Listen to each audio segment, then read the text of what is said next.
just like ice. In high school, he had a problem with criminal leakers. Adam Carolla. Yeah, get it on. Got to get it on. No choice, but we're going to mandate you. Get it on. My friends used to pee on me in high school. Dave Landau is in studio. Mayhem is here as well. Yes, I've suffered at the hands of other men as well. And the penises. You didn't.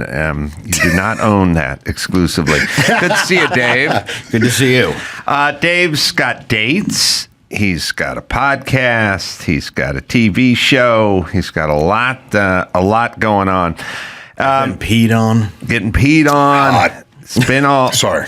He's got dates in March, dates in April. He's coming to a town near you. And what you should do is go to davelandau.com for all the live shows and the podcast, Normal World, on Blaze TV. Yeah, Blaze TV.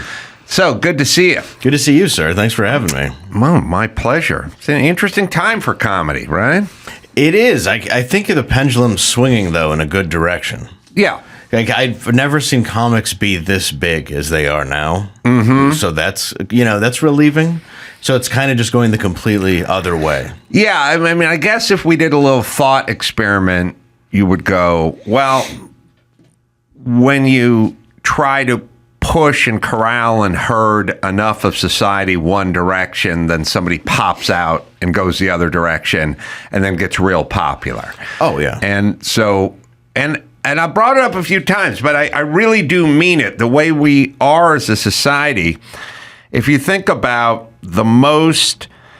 at our most visceral, you could go like, what is a human being? And they go, well, like music. Music is us being as close as we can be to sort of animals. You know, we respond to it in a way that's like, I read a thing the other day that said nothing really penetrates the memory like music. And then I realized I can sing theme songs from local car dealers from when I was 9. Oh, me too. Or 6. Or a theme song to a kid's TV show that you watch when you're 5 years old. Or Vanilla Ice, Ice Ice Baby. You can do that. Or the ninja rap. Ninja rap. Did you do it? You got it? I mean, I got quick to the point in the You were point, no there. bacon, cooking them please like a pound of bacon. What? Yeah, what I'm Somewhere saying in is if you said to me like, quick, what's your kid's middle name? I'd be like, I don't know. Let me look some paperwork. Florence? I don't know. I got to pull some paperwork. Like, but if you ask me the Pete Ellis Dodge theme song, it's like I'm on it. Oh, yeah. And so Golden Girls, I'm on top of it. Oh, yeah. Themes. Okay, we can all agree that music penetrates humans on some very deep level, visceral level. Yeah, natural, nostalgia. Right. So then you go, well, what is music, and how does music work? And I try to tell everybody, in the 70s, we had the 60s and we had the early 60s, which was very sort of poppy and almost felt like the 50s, and then we got into the later 60s with the protest song and Creedence Clearwater and Neil Young and all that kind of For Dead in Ohio and these like big banner, like bummer songs, big time, big bummer. What people don't really realize is like as a culture, we go happy cocaine, Miami Vice times, and then we go full 70s bummer. That's accurate. Yeah, Hall & Oates Crying has been Indian. through all of them. Hall & Oates is the only band that's been through the bummer and the go-go 80s and then into the 90s. You're right. So, but what do? Well, right when we've had our ass full of Crosby, Stills, and Nash and Indians Crying by Rivers, we go disco. Yes. I mean, how much further can you get from that shit than disco? Donna Summer's Village People? Overcorrection. Off of that? And a drug overcorrection. I mean, that was really a cocaine ran form of music. Right. We go from pot and hashish to coke. Yeah, to coke. Right. Okay. We do disco for about 4 or 5 years, and then what do we got? Punk. Yeah, punk. Because what's the opposite of disco? It's punk. Hating everything that's corporate. Right. And then once we're done with punk for about 3-4 years, we go hairband. Yes. Then hairband goes grunge. Which grunge is just sadness and killing yourself. We go the yin and yang of America. Okay, so if somebody showed you Soundgarden, and and then somebody showed you Cinderella or Warrant or something, and then you said, how far were these music genres apart? You'd go 70 years, 1,000 years. 6 months. No, 6 months. Yeah, 6 months. No, the reason grunge exists is because we had hair bands. Yeah, they wouldn't exist. That people don't really realize. Like half the lesbians out there only exist because their dad molested them when they were 3. You were created. You wouldn't be lesbian. Yeah, the damn Yankees came out and was still begging to be relevant when they had the video where the guy played guitar and they shot at him. Right. Yes. So what we do in society is not one thing. We do the opposite of whatever is being forced up our ass. Yeah. Right. So Opposition. if you're trying to force masks and lockdowns and bullshit, and you have pussy comedians telling you what's right and what's wrong, and you're being lectured every 10 minutes by asshole comedians, then what we get from that is this. That's where we're at now. So we're here now.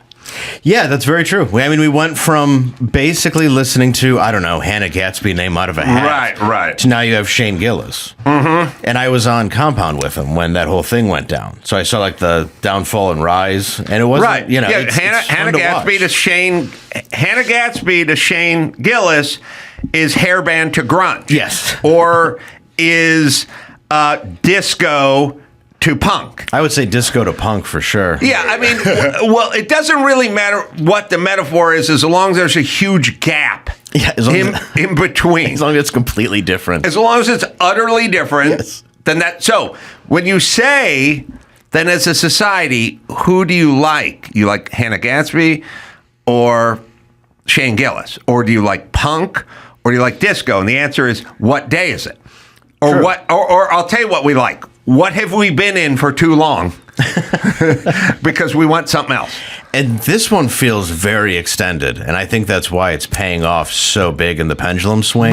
But it's not very extended in the sense that disco had 6 years. You know, like we're year 3 of disco.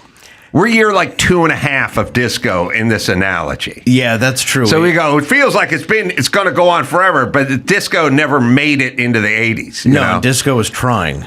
Right. And thank and God also, we stopped if you it. remember, there was a huge backlash against disco in which people burned. I mean, I'm sure you remember. They like had Wrigley Field or something. They blew up. They had blew disco up night. disco balls. Yeah. They destroyed it. Man, bring back those kind of events. Grunge just became so sad, everybody had to listen to something else. Well, it was so sad that half the people in it killed themselves. That's It's right. like there's no more members left. Or just did eventually. Like, Evaporated his head and the grunge was over. his wife did do that, allegedly. Allegedly. Here's a question for you two motor scooters.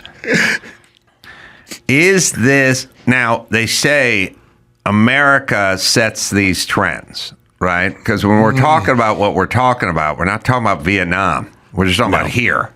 You know what I mean? And then we export. You know, and then at some point Japan is doing disco or grunge or dressing up in blue jeans or like Elvis or like, you know, whatever. But we export, right? Could it be this? Could it be this? Other cultures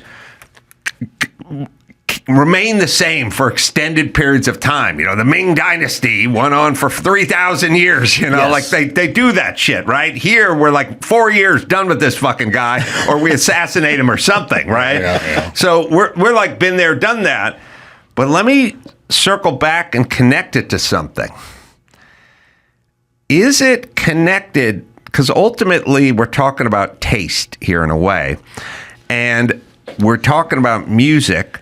But the other thing that makes us, you know, the very animal human part is the feeding. It's literally taste. There's taste, like tastemakers, and then there's taste. As far as I can tell, we're like the only country where if I say to any woman I know, look, we got Thai food last night. We got leftovers. Let's just do I'm not doing it 2 nights in a row. No, not tuna. I need to go in Thailand.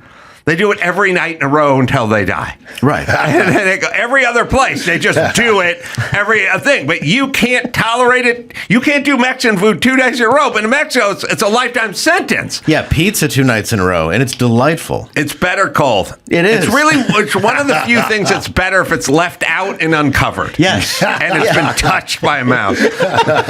So there's flies on it. We in this country are like so impatient and so have to zig when you're zagging that we literally couldn't eat Italian food 3 nights in a row. Which is all they eat. Which is all anyone ever eats is what they eat, is what their land They just offers. call it food in Italy. And they just call it fucking food. And we just do in Mexico. We're the melting pot, and we hate it. We hate the options. Mexico is like, well, we do cheese and beans and beef and tortillas, and that's for dinner. And then for lunch, we do tortillas and then beans and then cheese and then beef. And then for breakfast, we do tortillas and we do beans and we do an egg and then we do beef. Like all you have is an egg. You add one egg and nothing else changes. So you offer it in a different order, but it's the same. They fold it differently. Yeah, that's basically it. The tortilla gets folded differently. That's all you do. And for some reason, you never get burnt out on it. Ever. But we cannot do Italian food.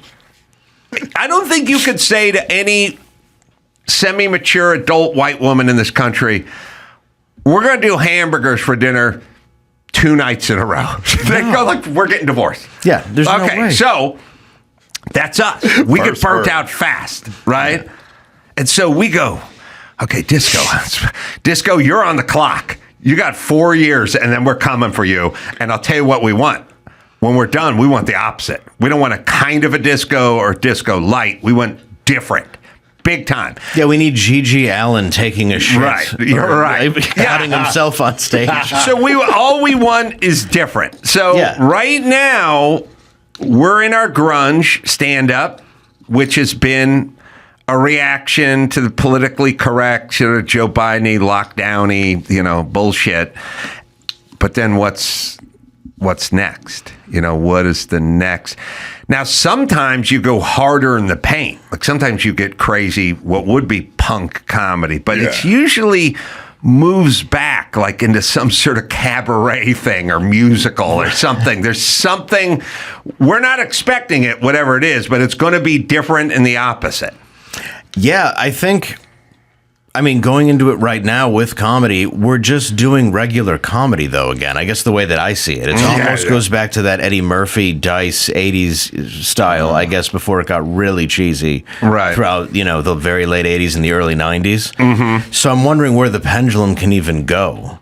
Yeah. Like, I don't see an arena of people coming to hear a woman cry for an hour and just no laughter. Like, have you ever seen like Hannah Gatsby in front of Def Jam audience that they've edited it together? No, is there a tape? Yeah, there's that's got to be the best. It's fantastic. She's like, the light turns green, but then it's blue, and they just show an audience of disappointed black people like it would be. Nobody. I thought the Apollo, they yank your ass with a hook. The Sandman. The Sandman. He doesn't have a hook. He's got a broom. Oh, my bad. He brooms you out of there. Sweeps That's right. you off That's stage. right. Oh, I was vaudevillian and on then that. Def Jam, they just boo you off. Yeah. That's so there's a Hannah Gatsby tape out there that we should see. Yeah, it's Hannah Gatsby live at the Apollo. It's obviously not technically real, but it's wonderful.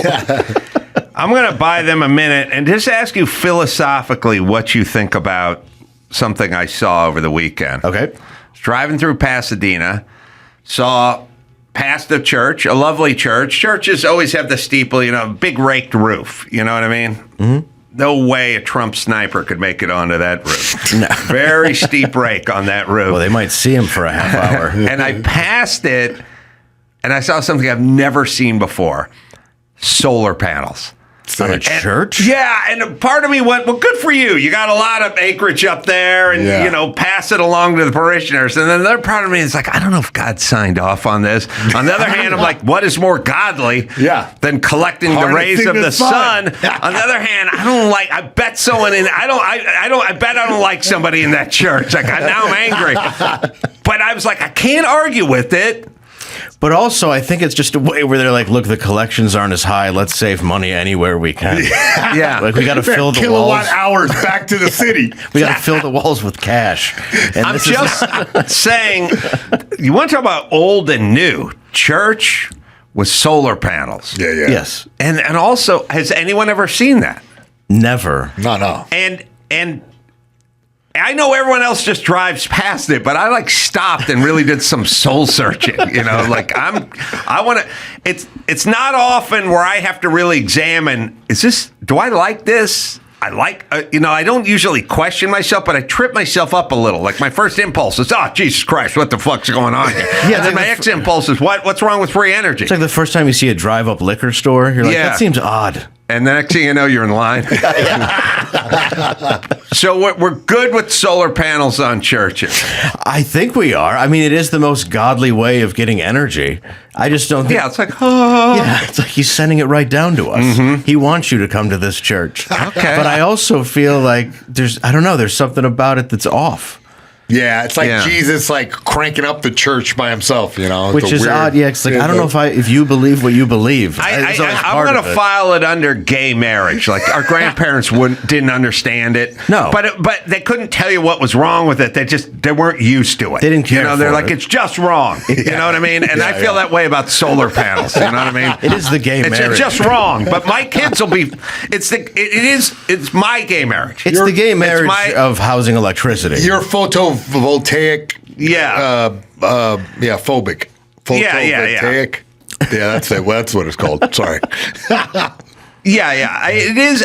I mean, I think if you went back to like 2002 and asked anyone over the age of 65, two dudes getting married, they'd just go, it's just wrong. But I can't tell you why it's wrong. Right. I'll just tell you it's wrong. And that's me in solar panels on a church. That's just, it's wrong. And you can go, but your house has solar panels on it. And I go, I know, but it's still wrong. You know what I mean? Why? I don't get it. If you're married, you know what I mean? Like you have you've got a gay grandson. It's wrong. Yeah. It's just wrong. I'm not saying I don't love my grandson. I'm not saying I don't love solar, but that's on my head. Yeah. Not on the Lord's house. But Not their but, choice. But now kids will grow up with this, and future generations will be fine with solar panels on churches. I think they will. Okay. But it is gay marriage. It is the gay marriage of electricity. I mean, it's for been a said church. many times. Yeah, I mean, we all believe it. You all read the bumper sticker. Even though now they're kind of pushing away from Tesla, although that is battery powered.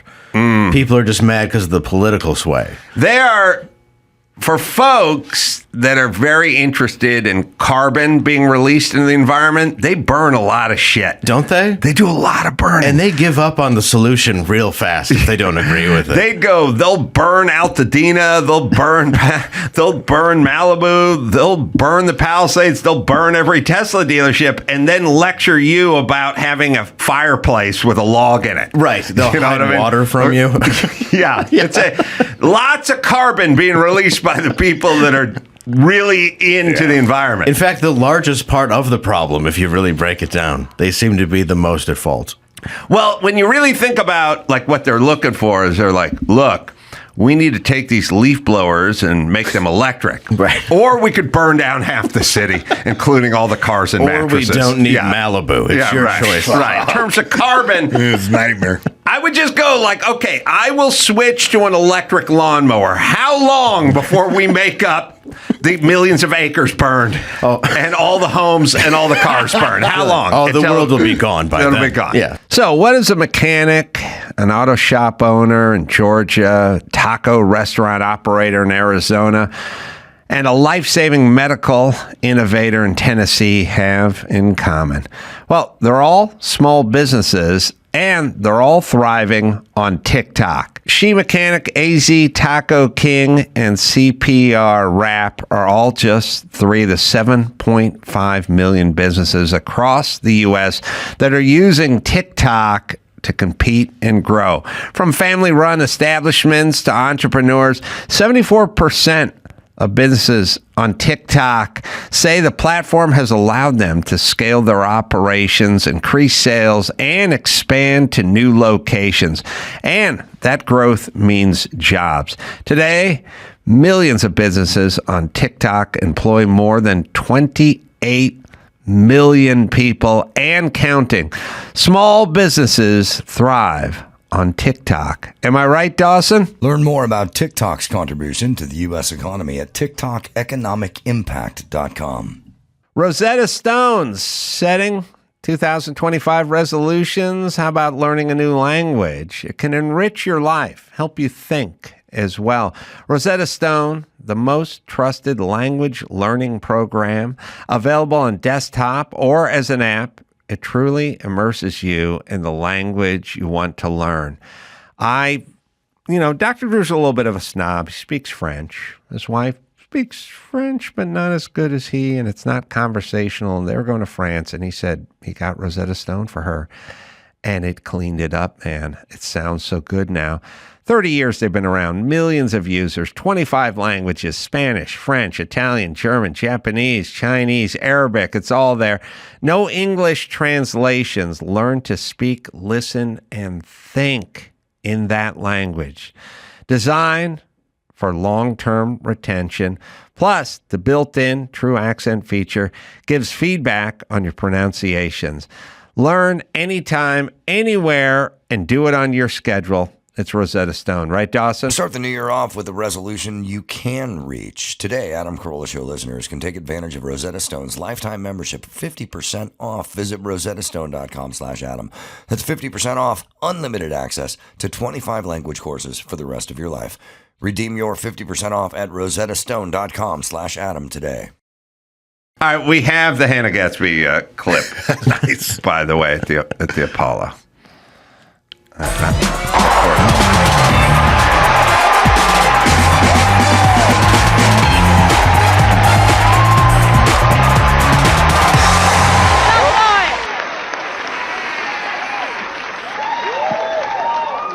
Comfortable in a small town. I get a bit tense, mainly because I'm in this situation. Okay. Do you know blue is a cold colour? It's on the cold end of the spectrum, but the hottest part of the flame, blue. That's just really hard. A blueprint is a plan, but if something happens that's not on the plan, where does that come from? Out of the blue. Oh, man. You're stuck in traffic, and the lights turn blue. That's the greatest tape I've ever seen. What's Akeem Jeffries doing there? Seriously, fucking learn to take a joke. You need a lighten up. Man, John Oliver is really fun. I know. He just had bottom surgery. Damn. Oh, Steve Harvey's disheveled face. Oh, wow. They're just... She looks kind of greatest clip ever. Fantastic editing. Keep going. I am in my prime. He looks just like... Oh, man, that was great. That's so... You gotta love the internet. Gotta love him. I just love that they took that real joke from her special, which had about the same reaction. Oh, really? And just added the I don't know. Just added the Def Jam crowd. All right, let's keep the complaining going. So I had this example that I yelled at the other day on a podcast, but I don't think we talked about it here. Okay, first things first. You can find the clip of Randi Weingarten talking about schools, but she's the lady who loves the kids but locks them out of school for 2 years. Right. And is worried about what happens if somebody takes over the Department of Education. And by the way, this like notion, and I don't think they believe it, but this notion of like every time somebody wants to do away with something or reconfigure something or change the management of something, that it's like you said, okay, this beach, we're paying the lifeguards way too much and they've unionized and they're lazy and they're not doing their job and people are drowning. So we need to take control of the lifeguards and we need to completely revamp the lifeguard system here. And you go, oh, so you want to drown the people? It's always like, yeah, that's what I want. That's what the extreme. Yeah. And by the way, yeah, everyone. this notion of like, yeah, Elon hates the kids. Elon has 128 kids. He doesn't hate kids. Yeah, he's been adding to the pile for a long Elon time. can't pull out. No. He's fine with kids. Nobody knows kids like Elon. He has 35 of them. So this thing of like, what are we going to do because you hate the kids?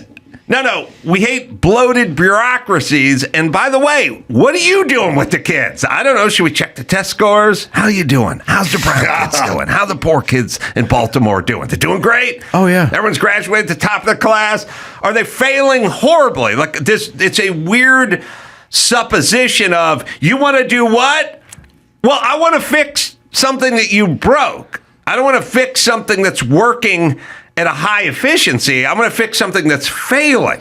That's why I want to fix it. They're focused on stuff they want to fix. Revamp. Because you're failing. Right. And you're taking all the money. That's the problem. And what are you getting out of it?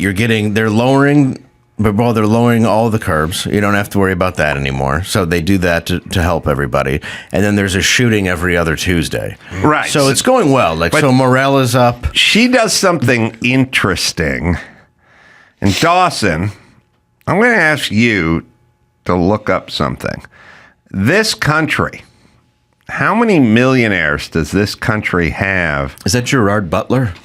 He's hot. Versus billionaires. Gerard Depardieu. Yeah, All right, so now listen, it's interesting. And always check when they change the verbiage just a little bit. So this is Randi. And by the way, here's the problem with putting women in charge of things. They think they're in their kitchen yelling at their pussy-whipped husband. Yeah. And they go, all I'll do is get all fucking freaked out. And he'll go in this den and close the door. And they go, we can't do with the budget, the thing. And you go, okay, yeah, but you're talking to guys that aren't fucking you. So they don't care. Yeah. They just think you're out of control in the dope. Your husband's pussy-whipped and hen-packed. Yes. And you're at the point where they don't want to fuck you, even if that comes up. So they're not listening. So they're like, you should get rid of your wife, man. Listen to her, and she does something interesting with the verbiage. We'll play it. Why so many people. Hold on. She's the school teachers union leader, whatever. She's the one who fucked everyone up during COVID. Here we go. Why so many people are so mad about it, because they're just taking opportunity away from kids that don't have it. So kids of billionaires, they have it. They go to private schools. Everyone else, 90%, go to public schools. Don't take away their opportunity. So let's stay on the facts. Sorry, no, I'm do not really angry apologize. about this. No, because this I'm is what really people angry. need to hear. I taught kids in Clara Barton High School in Brooklyn, New York. I bet they can still smell your breath. But when they close their eyes, the last thing they smell at night is your shitty breath. Okay, now notice how we made the shift. Not only with her, but all the Democratic talking points. We went from millionaires to billionaires. Now, why did we go from millionaire to billionaire? Because I guarantee you there are many, many, many people who are millionaires who send their kids to private schools, but there's only a handful of billionaires that send their kids. So why is this only for billionaires when it's 99% for millionaires? Well, couple reasons. She is. That bitch is a millionaire. And so I beat you there, yeah. So is Liz Warren. All her fucking Democratic buddies. Gavin Newsom's a millionaire. Yeah. So these are all millionaires. Elon Musk, he's a billionaire. But billionaires send their kids to school in Zurich, They don't even keep them in like Sherman Oaks at the Goodwood, the Golden Gate School or whatever. They just they build their own school. Yeah, they want to raise them from such a distance. Like millionaires, they don't want to necessarily be around their kids a lot, but billionaires don't want to meet them. They want to be in the same time zone. Like, I need at least 8 hours of time. Take your ass to boarding There's school. a reason why there's a Jamaican maid raising you until you go off to boarding school. How many millionaires does this country have? As of 2024, there are 23.7 million millionaires. Wow. Damn. 23.7 million. So that's almost 24 million millionaires. All right. How many billionaires are there? As of 2024, 801. So it's a little look.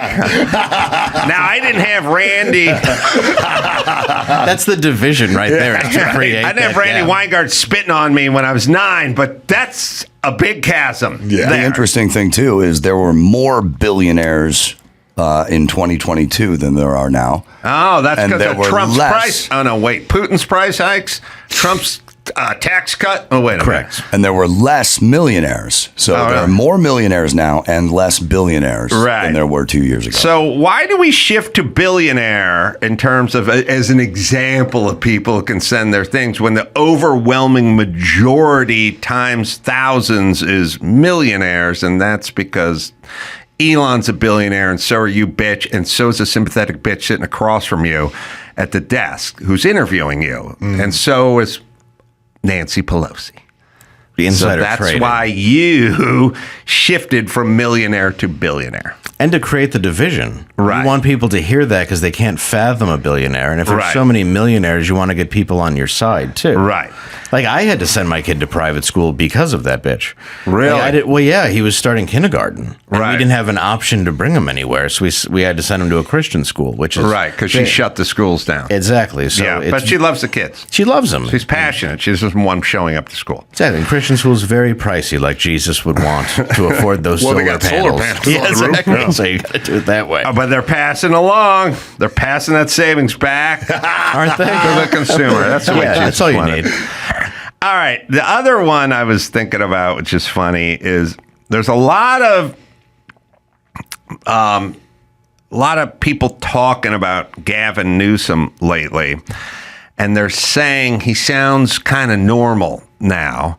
And then people, well, he's tacking toward the center on things. Oh, I see. Reasonable. And it's all this. But look, I would like to say to all my Democratic friends, your side has a bunch of people that pretend to be normal so they can get elected. How about people that were just normal in the first place? That'd be nice. Yeah, because, but it's sort of like this. So Gavin Newsom goes, I don't know if I want the fellas competing with the ladies in sports, and I don't know about the border. Yeah, I think we can stiffen up that border a little bit. I mean, he starts sounding kind of normal, right? And that's sort of Republican stuff. And it's the same. Kamala Harris did the same thing. She was like, "Oh yeah, I was against fracking, but now I'm for fracking, and I was now I'm a border hawk, But and I think was about the extremes that were created to make that normal. Right. You're like, okay, so there shouldn't be naturally born men competing with women. We got that going. Right. We don't want the border wide open so anybody can get in. And you're like, oh, this guy's starting to sound reasonable. Right. Yeah. So here's my thought experiment. We as American want normal. And so that's why Kamala Harris and Gavin Newsom is going to make a run at the presidency. That's why he's pretending to be normal now. Now, look, this is a guy who insisted that if you did business in California and you're a big box store, you needed a third aisle for the transgendered kids to get their toys in. Okay, which sounds Orwellian and insane, but that's what I'm saying. Why? I don't know. I was a kid. They'd have the girly aisle, and they'd have the with the dollies and the stuff, and then they had the cap guns and the trucks and stuff. And you just go whatever aisle you wanted to. Right. Well, there's no reason for a third aisle. Does the aisle slowly transition? Like it's like a pink gun. Yeah, that's right. Starts changing. That's right. It eventually turns into a butt plug. Yeah. It starts off as a Tonka truck, and it just morphs into it. Right before it gets Transformer. the Fisher Price double donger. Right next to the Dick Tuck underwear. Yeah, that's right. Oh yeah, that was real. Yeah, and the swimsuit. So Target. he needed a third toy aisle. And then another thing he did was he had, instead of an Amber Alert, which we still have for missing kids, he created an Ebony Alert for missing black kids. Oh, racist ass! Because he's a race hustler. All these people are race hustlers, which is a weird thing. You You don't think Al Sharpton is a race hustler, not a race healer. He's a hustler. I don't get why more people don't understand this. Barack Obama is a race hustler. Michelle Obama is a race hustler. Yeah. What a great way, though, to get actual racists to put their phone on mute. Like, I don't want these alerts at all. Yeah, why can't the others put their phone on mute? Is there just a white Amber Alert? So that's who Gavin Newsom is. He's nuts. Yeah. And he's super progressive. And by the way, all this shit is all stuff no one in America would vote for on a presidential level. So what he has to do now is he has to start pretending like he's normal, and he has to try to distance himself from all his horrible California policies with all his buddies in San Francisco. So now, here's my thought experiment. America is being asked, and we did this with Kamala Harris. It didn't work, but Kamala was going, oh, no, I wanted fracking, even though I said I didn't want fracking, but now I want fracking and I worked at McDonald's. So what normal is not grew up in Canada and against fracking. For us, normal is worked at McDonald's and wants fracking. Right. So that's why she has to lie about those two things. So first things first, if you have to lie about your policy, then maybe your policy is fucked up. Like, if you think about it, like, why do you have to run from your own policy? Well, because nobody wants it. All right, so here's my thought experiment. Gavin Newsom has to pretend he's normal. So this is sort of like, as America, we are the bride. Let's just say we're the young bride. And you say to the young bride, like many young brides, what is it that you want in a husband and a suitor and a mate? And I go, well, we want to have kids, and we want like a traditional type of a marriage, okay? And we want to stay together, and we want to raise kids, and hopefully they'll have grandkids, and we'll grow old together in this nice neighborhood with a white picket fence. And you go, okay, so here's your choices. One potential husband has been saying that all along. The other guy was gay until about 15 minutes ago. But now he's sucked dick all the way through college, but now he says he's done with cock, and he wants all the stuff you want. He wants to get married. He wants a heterosexual relationship. He wants children. And he wants grandchildren. And you go, wait, when this guy stopped sucking cock? Earlier today. Just now. And he got into his 50s sucking cock? Yeah, but he's done. Right. He's finished. He changed his mind. He's changed his mind. Okay, but one guy's never sucked cock. No, he's fine. He's just a Christian guy who wants to get married and have kids. Not even interested. Yeah. Why are we rolling the dice on the guy sucked cock for the last 30 years if this is what we want? Because he says he's done. Right. Like a lot of people who are then going to sneak around and do things they're not supposed to. I'm guessing he might get married to you, but a few years in, you're going to fail it. Well, I guess pass a test. Ace, have some faith that Gavin Newsom starts sucking cock. I don't know. Why would I? First off, why believe any of these people? They're in their 50s. Yeah. This isn't like you fucking look. He's the Patrick Bateman of love and cock. He completely changed. You're not 19 and got caught up in some weird fashion trend because you're lashing out against a man or something. You're in your 50s. Yeah. None of these people are changing. They're fucking in their 50s. They can lie, but they're not changing. No, he couldn't even answer the phone in front of a woman and pretend he was talking to the president. If you can't pull that off, you shouldn't be president. Right. You're not even a leader when you're going, I'm speaking to him right now. Can I hear it? All right. No. Look, I'm just saying, America, if you want kids, you want a long marriage, and you want grandkids, why don't you just marry the guy who says that's what they want the whole time? Right. Okay. Thank you for the analogy. Thank you. I got a lot of thoughts. I think we should take a break. We got some news. I got a category that I want to try out on you guys, and I'll let you think about it. So I wrote it down. I was thinking about the whitest songs ever written. Okay. Now, you can't go back to your Vanilla Ice. Darn it. The whitest songs, like lyrically, thematically, could be what they sound like, but I think like just whatever the opposite of Lou Rawls would be. Or, like who's the... Isaac Hayes is probably the blackest of all the black singers, right? Or Marvin Gaye. Marvin Gaye.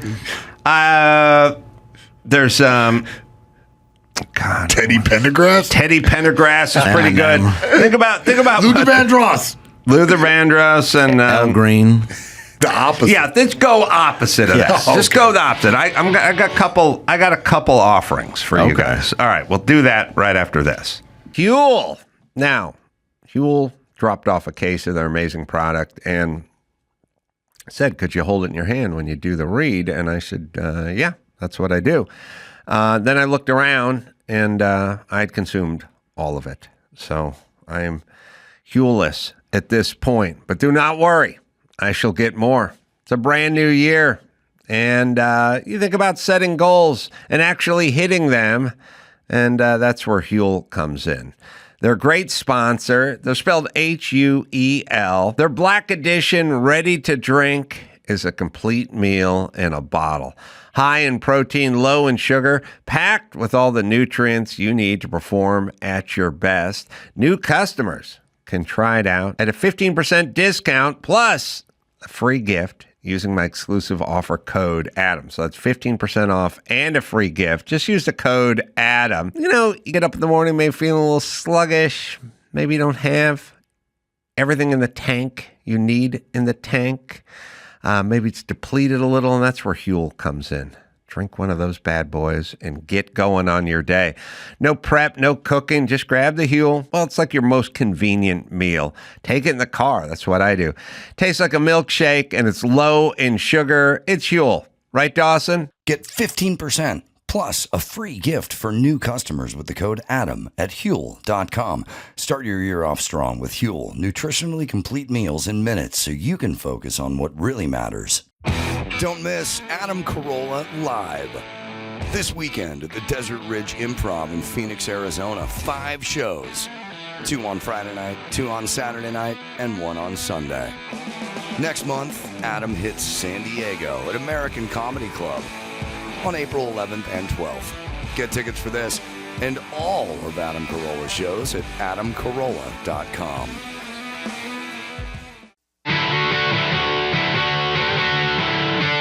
It's time to check Adam's voicemail. Hey, Adam, Ben in Denver. Did you know that in 1968, before Eric Burden left the Animals and joined War, that band was called Night Shift, and the band Night Shift, their singer was legendary Hall of Fame defensive end Deacon Jones. Just thought I'd share that with you. Love the show. Take it easy. You can leave us a message at 888-634-1744. I do remember hearing that, and the reason he brought that up is because of my favorite all-time clip, not just of NFL greats and players, but of all time. But my greatest clip of all time is Deacon Jones, which has been scrubbed from the internet, Dave. Mm-hmm. Yep. But you got it. We kept it. Well, somebody filmed it off their TV set and sent it to me because I found it and started screaming about it, and the NFL Network took it down. Because it's the greatest. Remember this? Yeah. It's the greatest line of all time. Here it is. The head slap was to do 2 purposes. One was to give myself an initial head start on the pass rush. In other words, an extra step. Because anytime you go upside a man's head or a woman, then they have a tendency to blink their eyes or close their eyes, and that was all I needed. The added woman. I remember that's the best. It's the best clip of all time. The reason it's the best of all time is he's not wrong. He's not wrong. But if I said, Deacon, what is your technique for making it through airport security? And he said, the head slap, because anytime you go upside a man or a woman's head, you go, okay, I've been through TSA. I've seen a few ladies working there. Sure. But I've never seen a woman in the NFL. No. And that's the part that makes it great, because he's only being asked about his on-the-field experience. And he went domestic. He left the field and entered his home. My I God, feel like man. he was also trying to be PC there. Yeah, into he any was. fluff. He was. He's like, when you knock a Revitalized. man to the ground or a woman, I don't want to be. No, I've told people a million times, if you go through the 70s, if you lived like I did, especially with my hippie mom, there was a very small window from like, I don't know, blame Helen Reddy for I Am Woman, but there was like a 1972 women's lib, Billie Jean King, Bobby Riggs, kind of, we went all nuts in on women for like 2 years. Yeah. And you could not, if you said, listen, I think an astronaut, he should represent the best of this country. He or she, some dumb bitch. My mom was on welfare and food stamps, so you're not going to the moon unless Ralph Cramden sends you there. But she was like, he or she. Like if you said the president, I want him to be dignified. I want him to be he or she. They would. That got whacked into us. You're saying this came in the window. I'm saying maybe Deacon got enough of he or she that he just added it. Right. Short It's sort of a circuit. natural. But it's still fun. Yeah, I love it. Okay. Or he really meant it. It's one or the other. I mean, it was either a flub or he was dead serious. He was looking at his wife right in that moment. Yeah, that moment, like, or she. Go upside her head. You gonna his talk? or her head. Trying to do an interview right now. Wait in the car. Wait in the car. I said a million times to you, it's the easiest edit in the world. Yeah. Because it's like anytime we go upside a man's head, cut to game footage, Yeah. cut to him. He paused and then said she. That was edited. That's an edited, that's a piece that is edited because they roll in game footage. So you go, who's in that bay? Joey Buttafuoco? Like, did Joey Buttafuoco edit this? Like, who's in the bay? He just doesn't hear it at You all. just go, anytime you go upside a man's head, cut. Game footage. Now back to Deacon. After he said the woman thing. Not in. We don't leave that in there. They could have done it. Or it was just a guy with great comedic timing. Yes. It's like, you know what, this stays. Yes. Yeah. There's I no think way so. I need Yes. this to air to the world. Stand-up comedy at night. He's editing ESPN in the he day. hates his life. He's about to leave. Yeah. He's like, it's or woman. All right. So the Whitest song. I'm gonna let you guys think about your entry. Gosh, you named a few right there. I'm too. gonna play Dan Hill. Sometimes when we touch, and we could put the lyrics on the screen if we could, because it is. I was listening to this the other day, and I just thought, this is the whitest song ever created. Yeah. You ask me if I love you, and I choke on my reply. Now get ready to pause, I'd Dawson. rather hurt you honestly than mislead you with a lie. Okay, pause there. Okay, that's a white thought. Right? I'd rather hurt you honestly than. But if you're trying to get a blowjob, you're going to say anything, right? Right. For sure. Right. But Sing anything, I think. But there's a line coming up that I've heard this on 10,000 times. I never really heard it, but we'll keep playing. If you get a blowjob after this, it's impressive. Oh, yeah. Who am I to judge you on what you say or do? I'm only just beginning to see the real you. And sometimes when we touch, the honesty's too much, and I have to close my eyes. You meant, hold on, pause it. You know the other guys are like session musicians? Yeah. And they played with like Cream and Jimi Hendrix and shit. Like they did all the great albums, and the poor fucking bass player's like, I don't know, some pussy rock. He's like, why are we using this bass? I'm currently lactating. Yeah. It seems like a commercial for like kids' milk. Dawn soap. Well, there's a great line coming up here. So, the whitest of all the lines. Sorry. I wanna hold you till I die, till we both break down and cry. Oh, God. Can you imagine Rick James singing this song? till the fear. While burning someone with a cigarette. That's right. They were like duct taped to his sofa. He's just Dick whipping smoking him. rock. Yeah. Romance and all its strategy leaves me battling with my pride. Hits her with a gun. Through the insecurity, It's the Whitest song. some tenderness survives. Now listen to this line. I'm just another writer, still trapped within my truth. Pause. He's a writer trapped within his truth. Oh, it gets worse. That's the whitest thing I've ever heard in my life. There's no whiter lyrics of I'm just another writer still trapped within my truth. Why didn't his manager say, let's just have a black guy look at it? Yeah, like give So it once over, red line. Like, yeah, let Nipsey give it a once Right. over Yeah. and just punch it up or underline a few words. Yeah, like Smokey Robinson was at Motown just to add a few notes. Why didn't you Yeah. have that guy around? That's right. Yeah. Just see what there might be. Let me run it up to Quincy's flagpole, see if he salutes. Yeah, see what he says. Yeah. It's going to be like, so this guy's gay and this song's for a man. He's just another writer still trapped within my truth. A hesitant prize fighter. As a prize fighter, I object to this entire segment. I also start thinking about this whole My Truth business. I thought this shit was 15 minutes old. I didn't know it went back to 81. Buddy, I'm just finding out now, and it's hurting. It the hurts. deep state's everywhere. All My right. truth. It's My his truth. All right. Do you think you can get wider than this? We'll play it. Still trapped within my youth. And sometimes when we touch, the honesty's too much.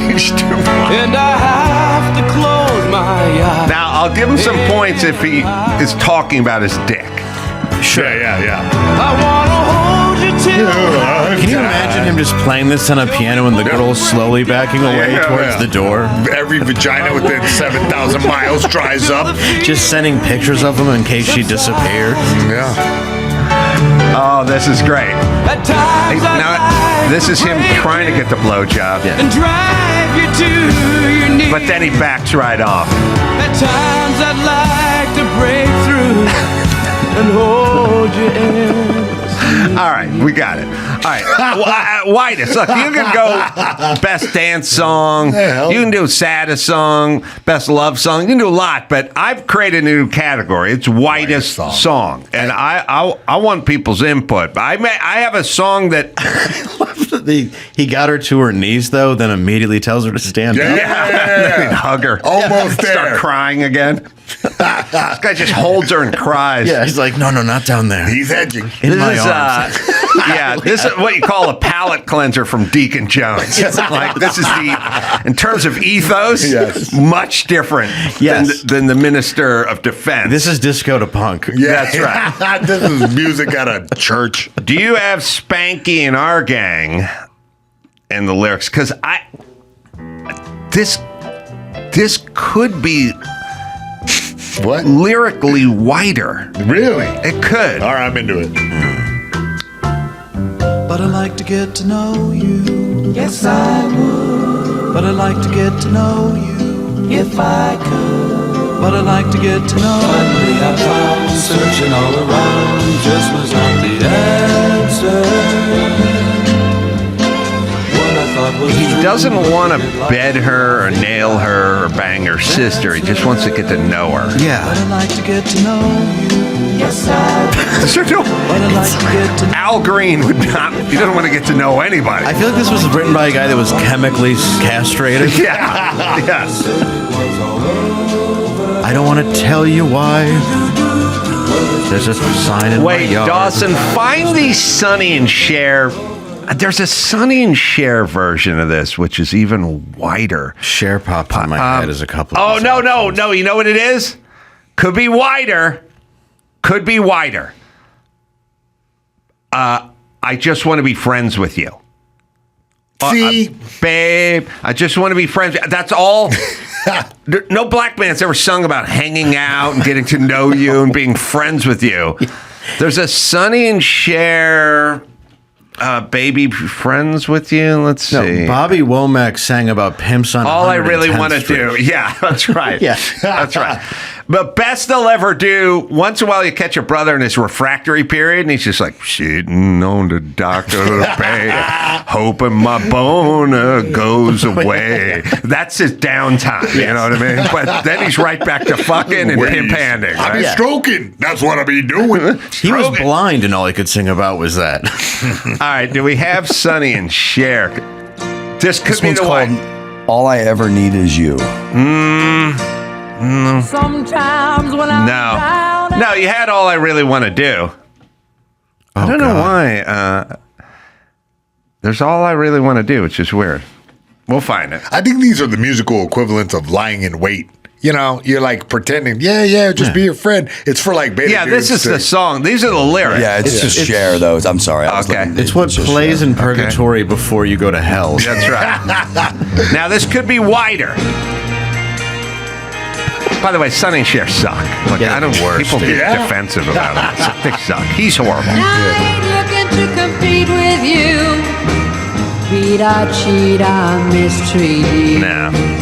Simplify you, classify Not white enough. you. Deny you. defy, They all suck. He sucks. He's horrible. All I really... This was a hit. Wanna do... Baby, with be you. friends. Let's go skiing with you. I don't want to be Mayor Palm Springs. Is that Sonny or Cher singing? Gosh, I don't know. They both sound like shit in this song. No, this is him. Sonny, besides not being able to sing or play an instrument, he's really what you want in a bandmate. And being too scrawny to move equipment. Other than that, he's a perfect guy to go on the road with. Zero sex appeal.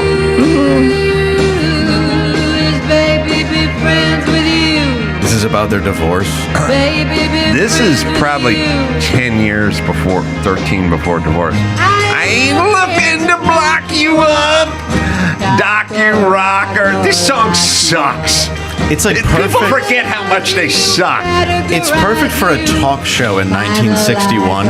Yeah. When you can't offend anyone.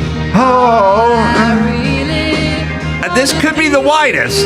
Nobody has fucked to this unless somebody was getting hit with a lamp. They couldn't even squeeze one off in the shower with this playing in the hall.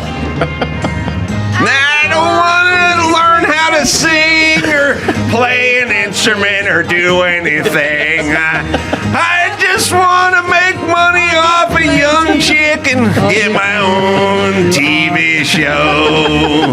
All I really want to do is hammer checks off you. Hammering checks off you. Let's have a ladyboy I got a daughter, thinks she's my son.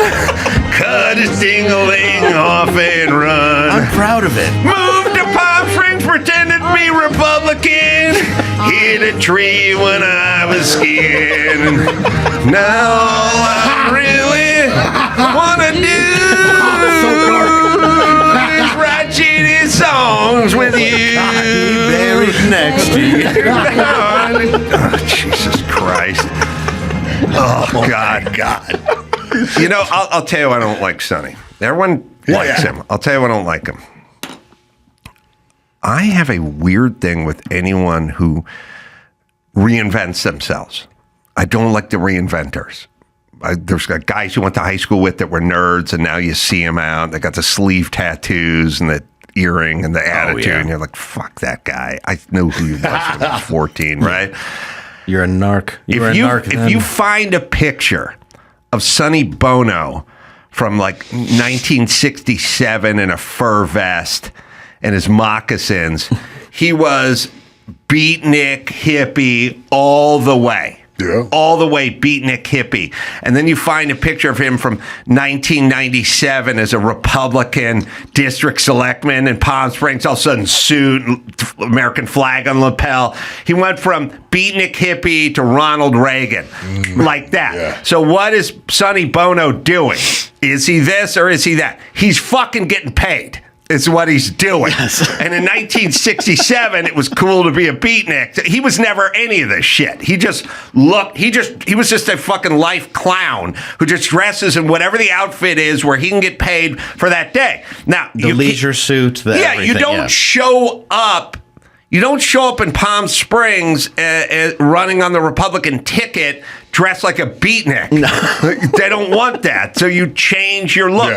You're a chameleon who's whatever it is, whatever you need, that's what you do. And you have to lack so much truth and confidence in yourself that you can just switch immediately. Because you don't transition. Well, but here's a weird thing. You don't actually offer anything. Right. You don't play an instrument. You don't sing. You don't do anything. So, but you want to be rich. Right. So what do we do here, people? Play the role of this. He's going to be missed, but he's not though. Oh no, he's not right. It's a long time ago he died. All right, let's see. Let's find. We have the. I think we.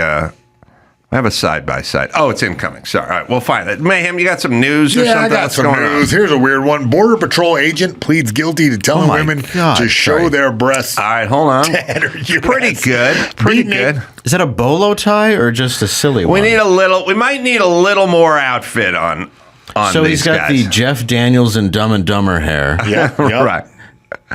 Right. There's one where he's wearing a fur vest, which is excellent. That song Half Breed, though, that she sings is also extremely white because when anybody sings about somebody else's cause, and the video is also her on a horse, oh my God, he has a badge. He does have a badge. A sewn-in badge to a caveman vest. All right. So which one is he? The answer is who's paying me? That's the answer. Yeah, and in the mid-70s, there'll be leisure suits and platform shoes. Home chef drowning in a sea of meal kit options. It's like a bad dating game show, and all the contestants look the same. That's where Home Chef comes in. Fresh ingredients and chef-designed recipes delivered right to your doorstep. Over 30 options a week covering a variety of dietary needs. The one I tried recently, which was great, which was urban crusted salmon with garlicky zucchini. That's right, it's garlicky. I don't know if they made that word up, but that's what it's called. And peppers, and it was real good. And you do save money as well. Save an average of $86 per month on groceries. That's right, because go to the grocery store, man. You don't get out of there for under $300 these days. Home Chef even has a delicious kid-friendly menu with 18 new options each week for picky eaters. It is approved. It is the best meal deal on the planet Earth. Am I right, Dawson? For a limited time, Home Chef is offering our listeners 18 free meals plus free dessert for life. And of course, free shipping on your first box. Just go to homechef.com/Adam. That's homechef.com/Adam for 18 free meals and free dessert for life. You heard that right. Homechef.com/Adam. Must be an active subscriber to receive free dessert. You all know why I started my show, right? To find the truth buried under the bias of liberal media and corporate control. Well, I just want to speak my mind, especially with Trump back in office. It's more important than ever to see through agenda-driven narratives. That's why I want to tell you all about my partners at Ground News. With their independent app and website, you're not at the mercy of media bias and big tech algorithms. You get every outlet covering any story, even the ones mainstream media don't want you to see. Plus, insight on their political lean and financial backing. So you know you're really controlling the narrative. Go to ground.news/Carolla to see how the left's ignoring FEMA firing employees for making unauthorized payments to house migrants in luxury hotels. Meanwhile, you can easily find independent sources like the Center Square, Washington Examiner, or Breitbart calling it what it is, a huge FEMA cover-up. Without Ground News, you'll never know what information you're missing or how biased that information might be. That's why I check Ground News every day to find the truth on the stories I share with you. And because I know how much my viewers would benefit from Ground News too, I'm giving you the same Vantage plan I use for nearly half the price. Just $5 a month for unlimited access. This deal won't last forever, so go to GROUND.news/Carolla or scan this QR code and start thinking for yourself while supporting independent sources like me. All right. Anyway, it's going to be missed. What do you got, Mayhem? Oh, yeah. A Border Patrol agent pleads guilty to telling women to show their breasts to enter the U.S. Former Border Patrol agent Shane Millen, 53, has pleaded guilty in federal court to forcing multiple women to expose their breasts in exchange for admission to the country. According to court records, Millen carried out these acts for virtual immigration interviews. Hey, you know what I got to say, though? We don't know if we had some under titty fentanyl going on, or these guys were packing heat. Like, look, you go to prison, you get strip searched. You do. Is that a sexual thing? Come on, Mayhem. Maybe to me. Tell us. It could be if you look them right in the eyes. I'm just saying, Well, during the Zoom interview, saying how you want to be friends. Yeah, the way they figured him out was they got his computer, obviously, and he was Googling Spanish phrases such as, I will also need you to lift your bra, please. To verify, I will need you to lift your shirt, please.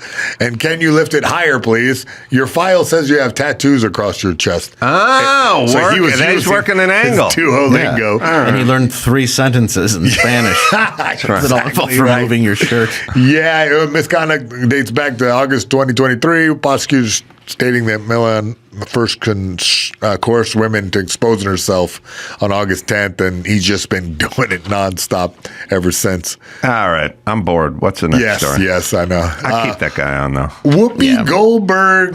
This is what I want. Under fire for defending transgender women athletes, or athletes in women's sports. Can I say this?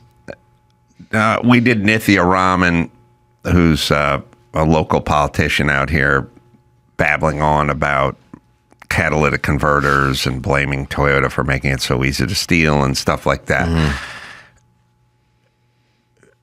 Are there too many people? And now, I would say from a percentage-wise, yes. From a percentage-wise, it's more women. But there's still a lot of dudes in this category.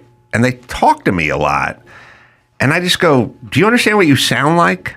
Like, do you hear the words you're saying? Like, what I mean is like, I can make an argument for things. And I can go, I like corn tortillas better than I like flour tortillas. And I can make an argument about it. But it'll be sensical.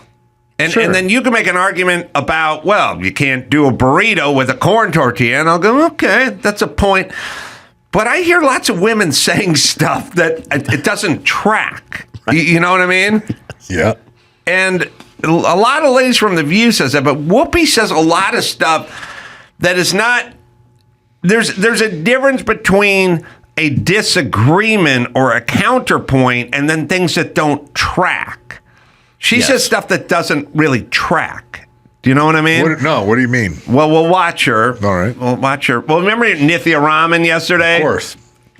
Blaming Toyota for catalytic converters. What she's saying doesn't track. The logic is off. Yeah, I mean, there's a version where you go, look, people are stealing these catalytic converters. Now, look, sorry, but as long as there's poor people out there and gang members and something that's worth $500 on the bottom of your car, we're going to have more of this. But what I want to do is I want to know who they're selling these to. I want to come down on those guys. If somebody comes in with 18 catalytic converters, that guy's not a used car salesman. I want to know where these. Okay, there's that version, right? But then there's her version, which is nonsensical. Yes, and would never solve any problem. So here's Whoopi's take on males competing against females.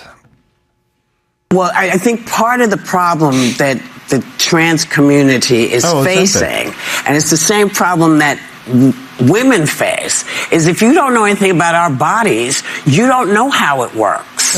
So when you come in and you say, oh, these are men, competing All right, pause there for a second. My new plan is to have somebody off camera with a squirt gun.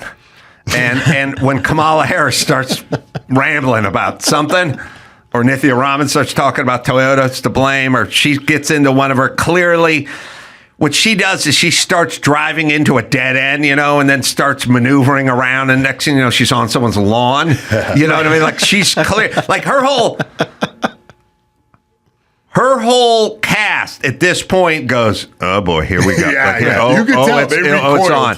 Yeah, it's sort of like if you had a grandfather, like an old guy set in his ways, and then like one of your friends came over and the friend said, yeah, I'm dating a black man. And the grandpa went, well, hold on, you're dating a fella. And you, as your granddaughter, going, oh, Christ, here we go. Don't do it. Here we go. It's on. That's what that's every this time moment. She speaks. Everyone, all the rest of the viewcast, like, here we go. That's why I need the squirt gun. Because right now you could hit her with the squirt gun and she'd just go throw it a commercial. You know what I mean? So you could just punch out of this. Just bail out. Yeah. Just bail on it. Just pull the cord, blow the canopy up, and let's go. We'll parachute to safety. Yeah, like she's in a Gandhi hoodie. Everything she's doing's wrong. Right. Hit her. All right. Yes, she is in a Gandhi. All right. Sorry. Go back 10 seconds. You can listen to that moment when she loses her train, And you notice because the camera will not go to the group. Yeah, right. It just goes to her because all their reaction is a women hating another woman. Or going for the squirt gun. Yeah. So when you come in and you say, these are men, competing against women, you're assuming that the women are weak and just can't do anything except be here. Have you seen female athletes? They know what they're doing. Mm-hmm. So I'm not sure what's going on or why this is an issue. They don't want to compete against men. The same for me as when people say, I don't know how I feel about you. You do. God doesn't make mistakes. No. And the challenge is not to the trans people, it's to the people who are not trans. That's what God is looking to see, how you treat people. Yeah. Okay. They always they end off with some sort of pablum about something that gets the dumb seals in the crowd to go, God doesn't make mistakes. That's right. Adolf Hitler. Right. Idi Amin, all the greats. He never makes it. Never misstep with God. Yeah. Never. Jeffrey Dahmer. He's never made a mistake, that man. Woman with two heads. Yeah. So busy putting up solar panels. Clown forgot. No. Okay. You know what's an interesting thought experiment I just had? And yes, I do label a lot of my stuff interesting prematurely. I understand that. We appreciate it. But this is interesting. Okay. Dig.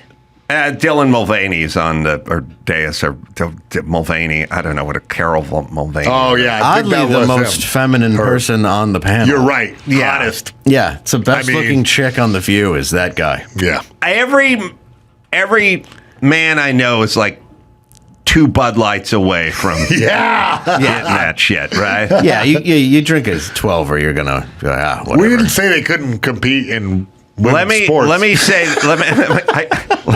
this. All right, Whoopi. Okay, so first off, Whoopi's incoherent, has no idea what she's talking about. But here's an interesting thought experiment. ESPN is SportsCenter. SportsCenter did not used to show women's highlights. It showed NFL, NBA. It showed men's highlights. And then if they did show women's highlights, it would be after the commercial block or whatever, like at the end. And if it was a big game, Kentucky was playing Vanderbilt in the ladies' championship or something, they'd show something. Or Anna Kournikova. Right. But they did not show women's basketball, WNBA, right in the middle of SportsCenter, right?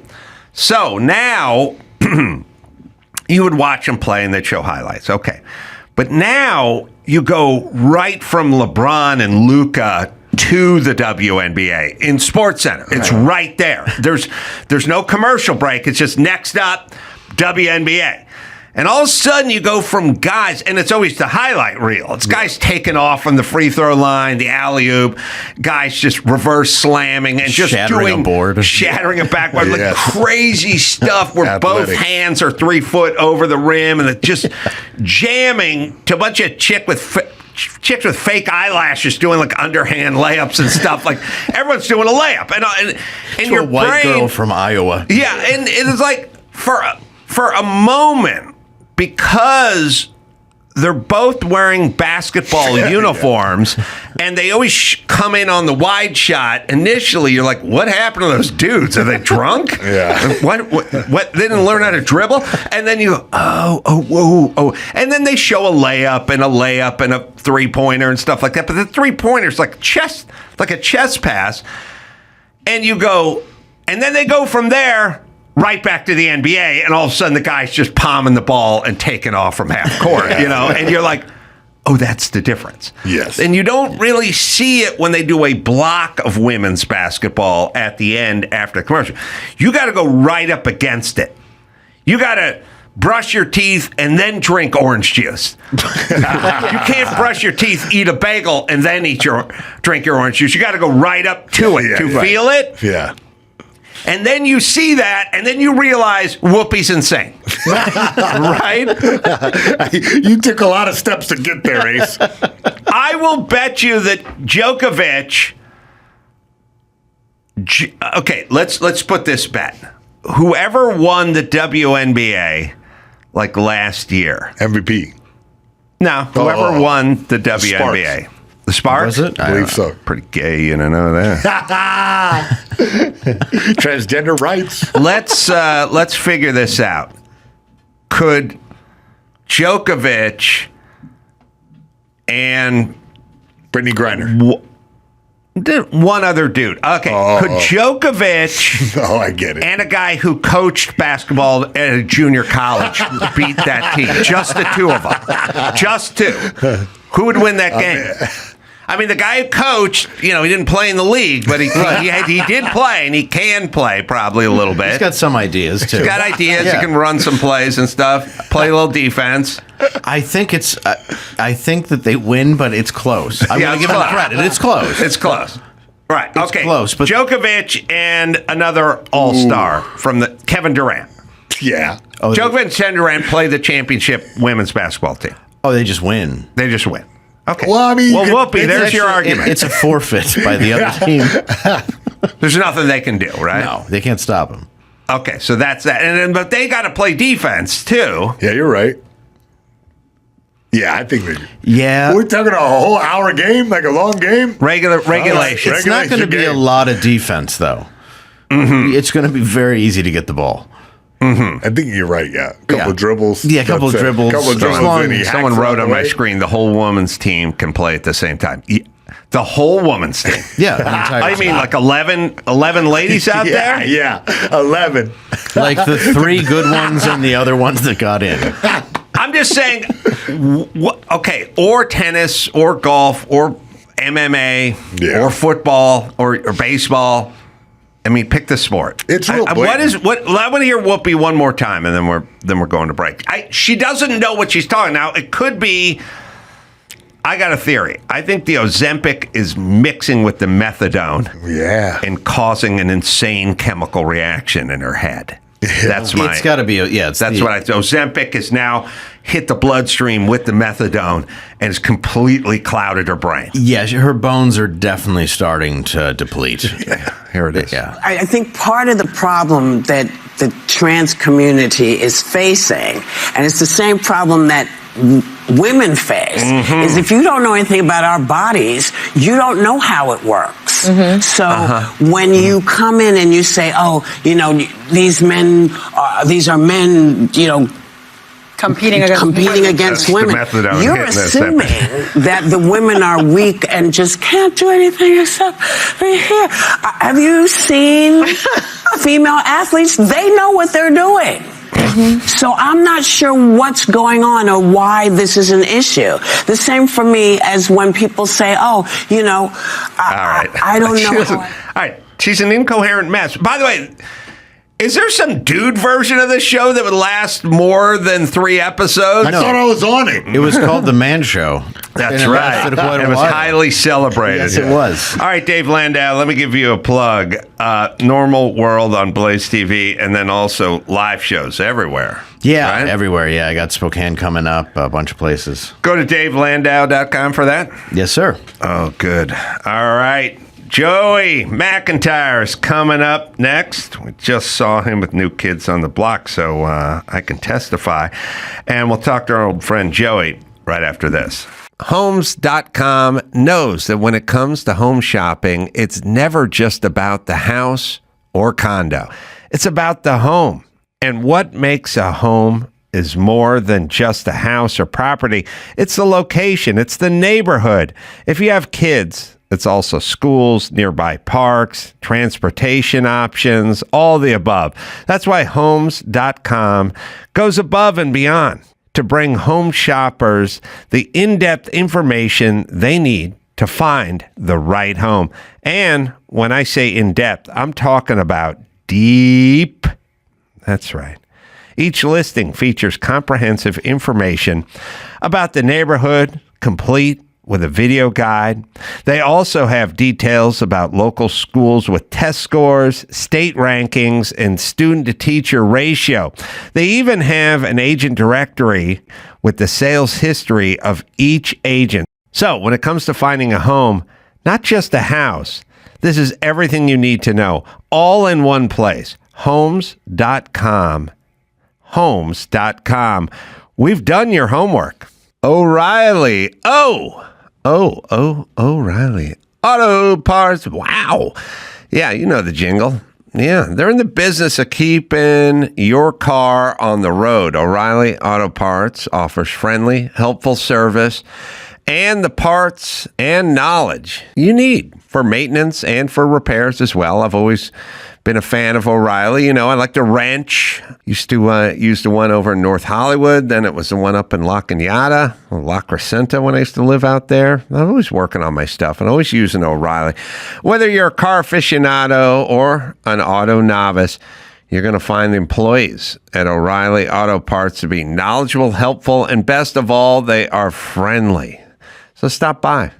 O'Reilly Auto Parts. Do it today.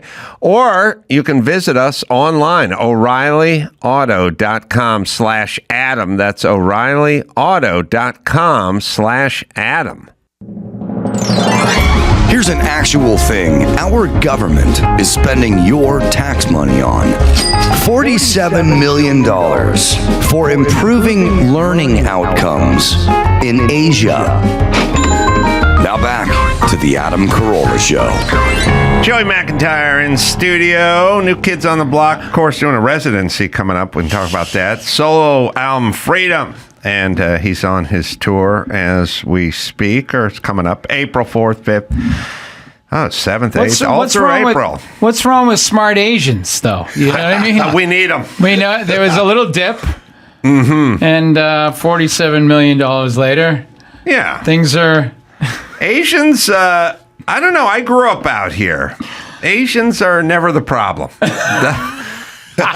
Until they become the problem. Asians, and then there's an issue. Never the problem. Never the problem. Yeah. No, you know what I like about the Asians that I learned early is they like to just blend in and go with the flow, which I'm looking for in life. I'm a huge fan of K-Town out here, Koreatown.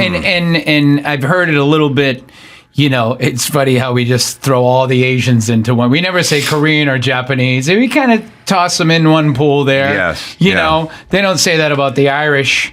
They don't say you're Asian, you know, Europeans.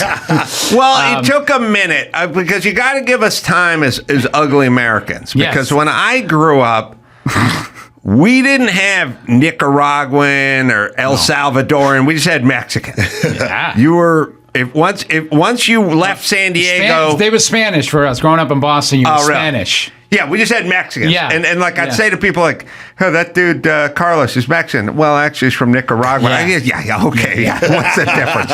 You know, I mean, like nobody... Easy, We didn't have time we didn't have time to vet everybody. They were all just... And Asian was Asian, and we didn't... And Indian... couldn't even begin. Yeah. We didn't even know. Well, I had Indian guy in my class. Everyone had like one Indian guy. His name was Ayaz Sheikh. And we didn't even know what to make of him. Wow. You know, like we couldn't even insult him. We were confused. Was he, where was he in your life at that moment? That was Walter Reed Junior High. Okay. And we had a couple He was a Asians. contemporary. Yeah. Okay. It was I didn't know if he was. And we had some Jews. We had Lloyd Goldfarb. Nice. The Jews are great because you can see a 13-year-old Jewish kid and they look like they're 67 and just buried their first son. You know what I mean? Like just bags under the eyes, weird posture, love handles. Like you're still in the 7th grade. Yeah. Shouldn't be broken. Balding. You know. Yeah. Worrying. Where'd you grow up? I grew up in Boston. You know, I mean, it was quite a melting pot, though. I think a lot of Puerto Ricans in my neighborhood. Oh, so, we had Mexicans, and you guys had Puerto Ricans. We had 0 Puerto Ricans here. Yeah. And all Mexicans. Yeah. And then over there, 0 Mexicans. Now it's all mixed up, right? Yeah, pretty much. I mean, Jamaica Plain was a town in Boston, and it's all fancy now. You know, the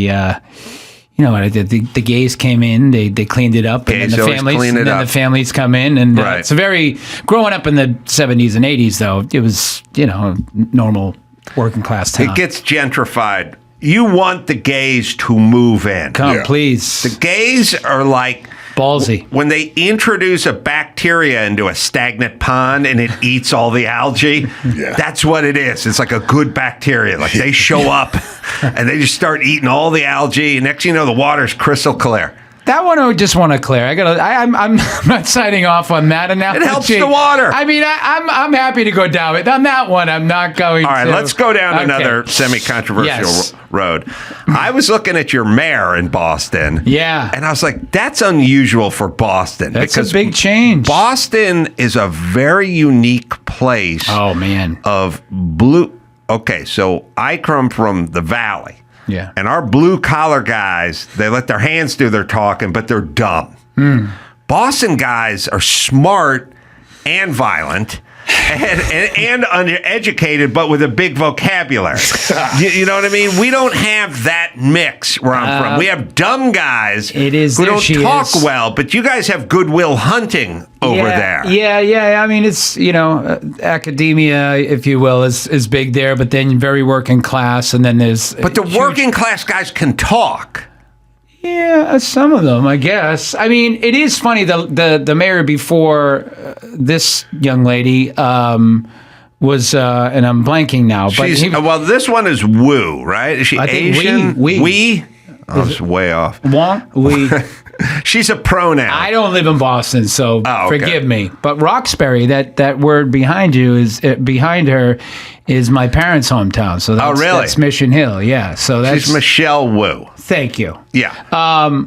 It feels un-Bostonian to me. Marty Walsh was the mayor before him, and he was the president of a union. That's so you what talk feels about Boston to me. Yeah, totally. And growing up in Boston, my dad was a union guy too, so he grew up in Boston, and he would always say, even years ago, he'd say, "It's all showbiz." And was that fill in the blank big word, $5 word?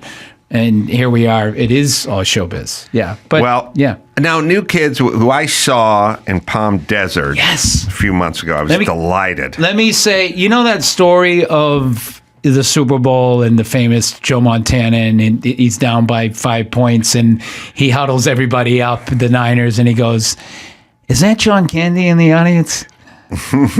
I as close as a pop guy on stage in an arena can get to that. I was like mid-sentence in a song, and we were all gathered up, and I was like, "You got eyes." Adam Carolla's in the audience. And sure enough, I was like, that's me telling him. I said, I knew that was you. I knew that was you, because we run out into the crowd. That's great. And that was a trip. That was so cool to see you I out had there, the man. time of my life. I don't know if it's a pejorative to say boy band. I've never seen a boy band in my life. Yeah. And I had the time of my life. Yeah. I had a great time. And you guys are doing a residency, right? We do. We start a residency June 20th at the MGM Park. What? Now, in the schedule for the residency. Yeah. Like once you get up and rolling, because at the beginning it's like, rehearsal, a lot of tech stuff and stuff like that. Yeah. But once it's dialed in. It's cake. Yeah, what is that? They like the branding of residency, but it's not 8 shows a week like Elvis. It's we actually do 8 shows every 3 months. Right. That's it, because they have acts coming in and out. It's the same theater as Usher and Bruno, and they have a lot of. I think Maroon 5 is somewhere in there on that calendar. But yeah, I mean, the cool thing is you do have all the bells and whistles of a Vegas show, and we put on great shows and we bring them on the road. But to have everything at your disposal to make the best show possible is going to be fun to do. Yeah. So when you go on the road, things have to be modular and packed up and moved How and many set trucks, up. you know what I mean? Yeah. At a certain point, you go, enough is enough. And also every theater stage a little bit different. But this is a home base, and so everything can be dialed in. But what is the schedule like on any given show day for you? Well, for us, actually, meet and greet and the touchy-feeliness of us and our fans is that's pre-show. It's country music level. You know what I mean? It's sort of like it is pre-show, so that's part of our day, and it's kind of like us showing up. It builds sort of like camaraderie for the day. We start probably around 3:30, 4. We go to the dressing room, we hang out. Someone's talking crap about somebody, yada yada. You get a few snacks, whatever, and you walk off to meet and greet. We take pictures with like 250 fans, 10 at a time. Blockheads, we call them lovingly. And sometimes you think, wow, that's a lot of work before the show, but it kind of loosens you up. Then you go and rest, you get a nap, and wake up and try to be a rock star. Do you ever do 2 shows in a night? No. Just the one? Yeah, just the one. But back in the day, did you really have to work it? No, I mean, once or twice we did 2 shows, but that was really just because by popular demand. Like, let's do 2 sold-out arenas in one day, that kind of thing. It wasn't because we had to or we were coming up and we had, Yeah. I mean, was there any, so people, when they have a lot of success with things when they're young, and it could be a band, but it could also be a TV show or whatever they're associated with, they have some sort of roller coaster of feelings. Like at first, they're happy to be in the band. Then second, they feel like they're getting typecasted because of this person in this band. And then at some point, they circle back to sort of embracing it and going, you know what, that was pretty cool, what I was a part of. And by the way, there's still more work for the band, 3 for 3. So far. Oh, my 3 for 3. So there was a period. It's kind of a Bob Denver played Gilligan.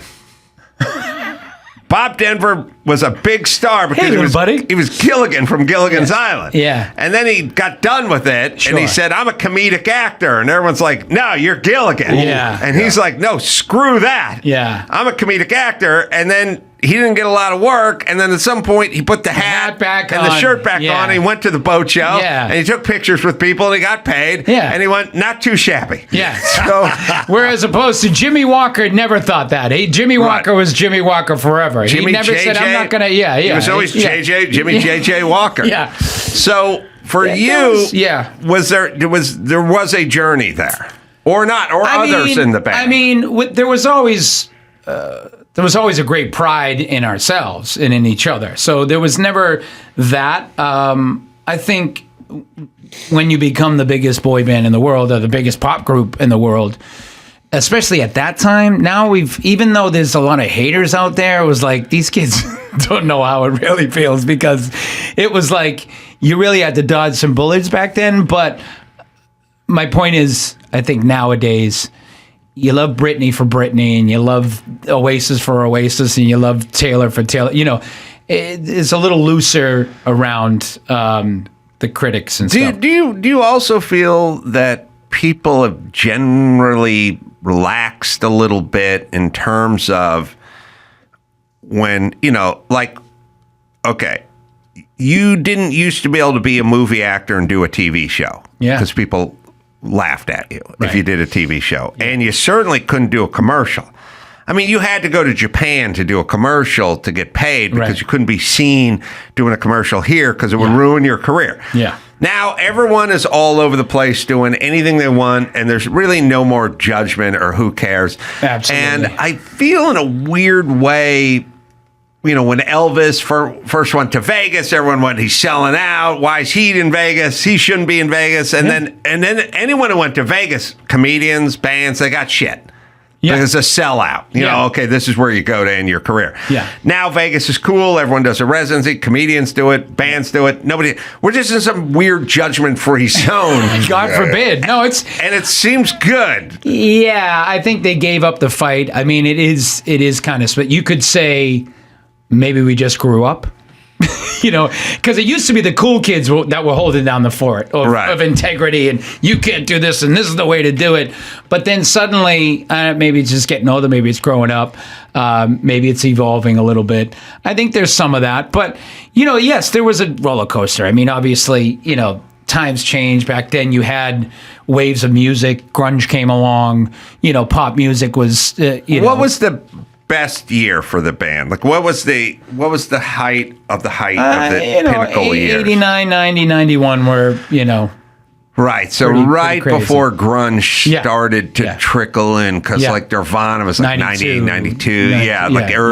Early. Yeah. And then was it palpable? Like there was a doc, the Nickelback doc. Yeah. I don't know if you saw that. No. But it was like, Nickelback's like the biggest band in the world, and then all of a sudden, people started making memes and stuff, and then next thing you know, people were attacking Nickelback, and they're like, "Oh, look, we're just guys from Canada who play rock. Nothing changed with us. How did this movement begin?" Yeah, I think the issue there was it was mostly, you know, white guys in their 40s, you know, music critics that were the gatekeepers. Mm-hmm. And the problem was we were four Boston kids, you know, who were like, what did you say? Like we took the bait, you know what I'm saying? And Donnie will even tell you, as you know, the leader, he's a born leader.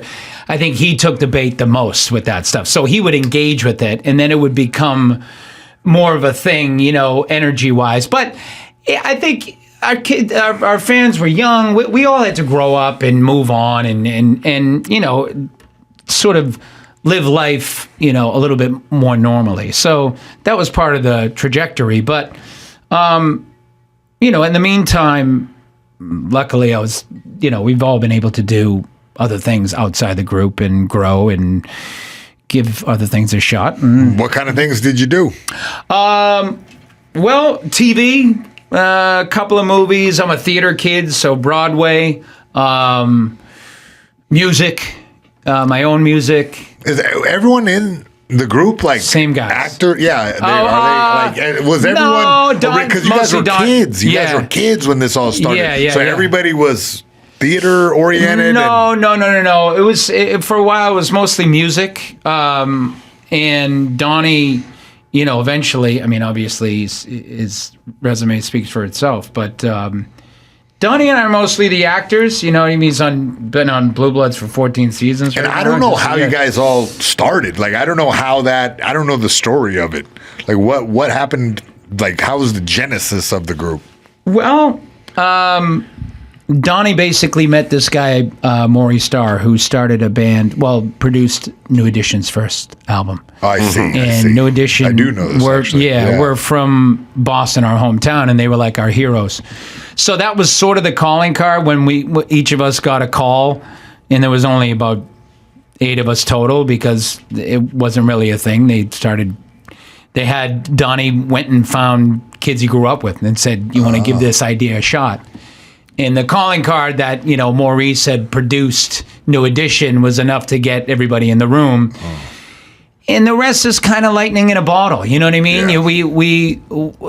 You could explain it. I point to our working class parents, a working class town, a grit, you know, a desire to give it a shot. There's no real recipe for some kind of, you know, success like that. I keep using the phrase lightning in a bottle, but you got to pound the pavement. Back then, there wasn't social media, so we would literally go downtown and rehearse. The Wahlbergs seem to have a decent work ethic. Yeah. From what I understand. And I think I don't think what people really understand is like they really think of work ethic as it pertains to bricklaying and stuff like that. Yeah. But my dad was a bricklayer. Yes. It was. Yeah. Union though. Yeah. Every bit as important in arts. Like Jimmy Kimmel's number one qualities is work ethic. It's not his comedic ability, it's the ethic part, you know. You need the comedic ability. Yeah. But what sets him apart is the work part. Yeah. The other guys are doing drugs and hanging out and chasing skirts and stuff. He's working, you know. Yeah. And you know, being real talented is good, but there's a lot of real talented people out there. But it's that ethic that you don't really see it until you get away from it. Like you have to kind of look back on it and go, yeah, like those guys knew how to work.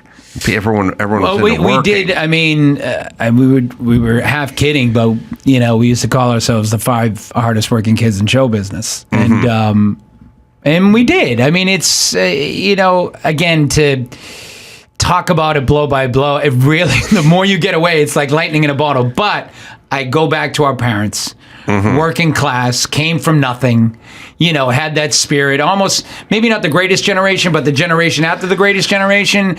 And that was our grit. It was instilled in us. My dad would say, even after I made it, get a job. Bricklayer, and like, it sounds like you're saying, my ass was colder than a bricklayer in Boston. That just sounds like cold work, because nobody lays brick indoors in a heated or ventilated building. It's always outside. It gets pretty damn cold in Boston. I mean, your dad must have been a tough son of a gun. Yeah, he was. My brother could speak to it because he is a bricklayer. He's a suit and tie guy now and doing more of the union, you know, organizing thing. But he could speak to how cold it was laying brick in Boston for sure. I mean, Donnie's dad was a bus driver. His mother worked at a hospital. You know, I mean, we came for the nights. Holy cow! I mean, you know, up from your bootstraps. But they all had this hope and great attitude, you know, that smile, you know what I mean? The joy, the simplicity of life when I guess there used to be a genuine middle class. I mean, we came from that, you know, patches on your knees, 1 pair of sneakers a year, that kind of thing. And I think that was a huge part of our, you know, success. Was there any chasm between who liked what music in the band? Because sometimes certain band members want to rock and some are more soul and I think I had 7 older sisters, so they loved to dance. So I was definitely R&B, disco, Gap Band, Kool and the Gang. You had to dance to it. So I brought that R&B into that, you know, that I didn't bring it in, but I connected with it. You know, everybody else, Jordan and Danny were breakdancing. They were already into hip hop. Donnie was a huge fan of rap. So, and then Maurice Starr was this big black, you know, R&B, you know, musical genius. So, again, lightning in a bottle. It all made sense. Wait, so as a kid, they're just like dropping lyrics on you, and you're like taking them in, and you know what I mean? What was that? Ish. I mean, Donnie could rap, you know, for fun. He didn't lead with that, but that's kind of what his personality got him into the group. And everybody, I mean, but Jordan and John grew up in the choir, so they had that's how Donnie knew Jordan could sing, because he heard him in the choir. Danny was a breakdancer. I was in musical theater, you know, growing up, and you know, so it was this brew of, you know. Yeah. I mean, the further I get away with it, there's no really explaining it, because people try to do it. Yeah. You know, you can't, as much as people think boy bands are this fluffy thing that you can put together, it's like, it doesn't happen. You know what I mean? Even, you know, you could say Backstreet Boys and NSYNC, but they were down in Orlando. They all went down there like looking for a dream, the same way that's why they called it O-Town and Motown. You know, there's New Edition. You know, One Direction, Lightning in a Bottle, all 5 of them were on one, you know, talent show. And well, what do you think of like the K-pop sort of factories? That's different, because it's a cultural thing.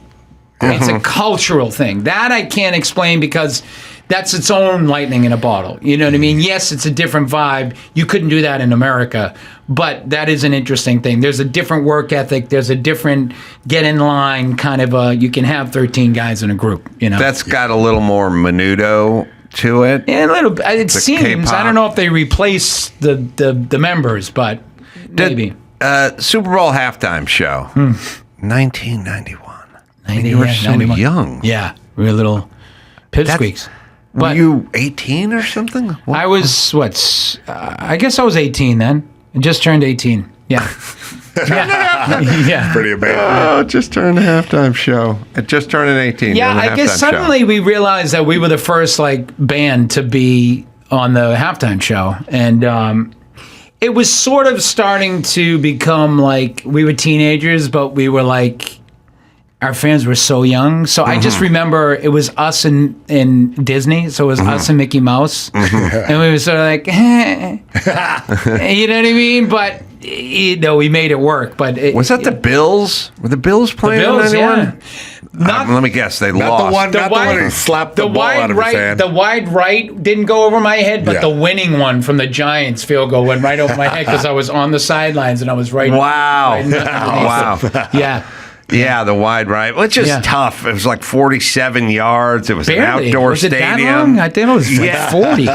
I don't know. We got to look up the wide right. I think it was 47. Maybe it was 46. It's back when people didn't kick 50-yarders all day, every day. It was at night. It was outdoors and only missed by 10 inches. I feel bad. But so that was the beginning of the Bills' losing streak. That 4 in a row. 4 in a row. Oh, man. Yeah. Crazy. So do you remember where you were when you got the news, or was it you were too young to process fully the Super Bowl? What it was? Yeah. It wasn't, here we go, Norwood. I don't know. What Norwood. is he? Yeah, see? He's, you're right. 37. Yeah, because he's on the 37, so it's a 47. It's not a gimme. It's outdoors, you know? I know, but look at the flag. It's barely moving. No, it's not moving. There's no wind. But also, these aren't modern times. I mean, 47 was a long field goal then. The funny thing is I just saw his leg. His leg only came about this high, too. Yeah. To your point. You know what I mean? Now it's the leg. Diossi, Boston College. Oh, the lineman. Yeah. Well, look at you. Yeah. No, I went to all the BC games. He's... could say we're friendly, we're buddies. Because when I was 8 years old, I saw Flutie come off the bench for the first time. Oh, really? Yeah, my dad had season tickets for when they were 0-11, and then here comes number 22, 5 foot nothing. Now he's doing boner commercials. That's great. John Flutie.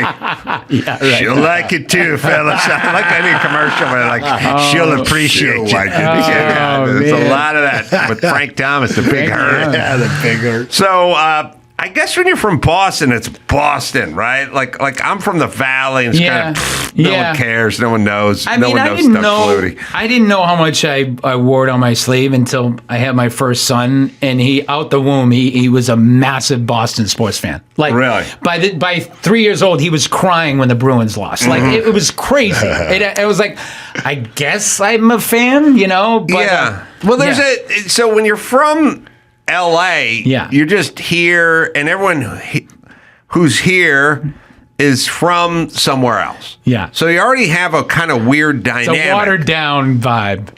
Yeah. If you could walk around this building, there's 9 people in it, and ask every person where they're from, and no one would say from here. North Carolina.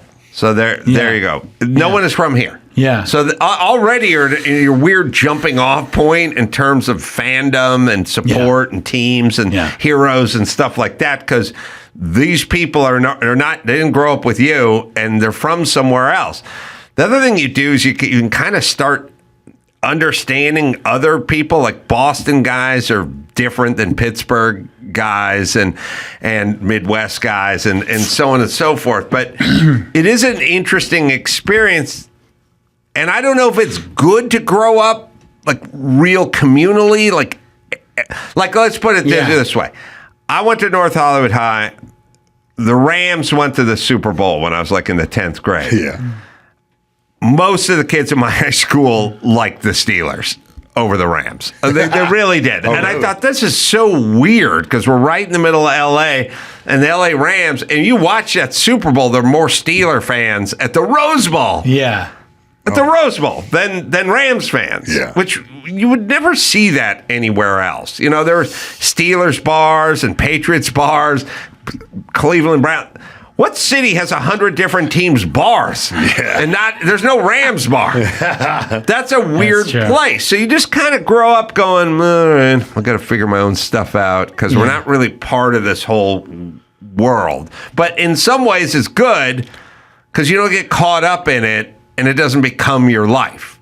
Yeah, but what about the rabid, crazy, sick out of their mind Dodger and Laker fans? I mean, let's not forget about them. There are, but you know, I mean, they will cut you, literally. Well, I think literally, even the soccer team that was wearing the opposing hat, and they had me. All right, I got a theory. Yeah. The Dodgers fans are mostly Hispanic, and they built Dodger Stadium in a place called Chavez Ravine. Yeah. So I think the Mexicans were like, all right, I'm halfway in. That sounds good. It's got Chavez in it. Yep. Then the next thing is we never had any soccer.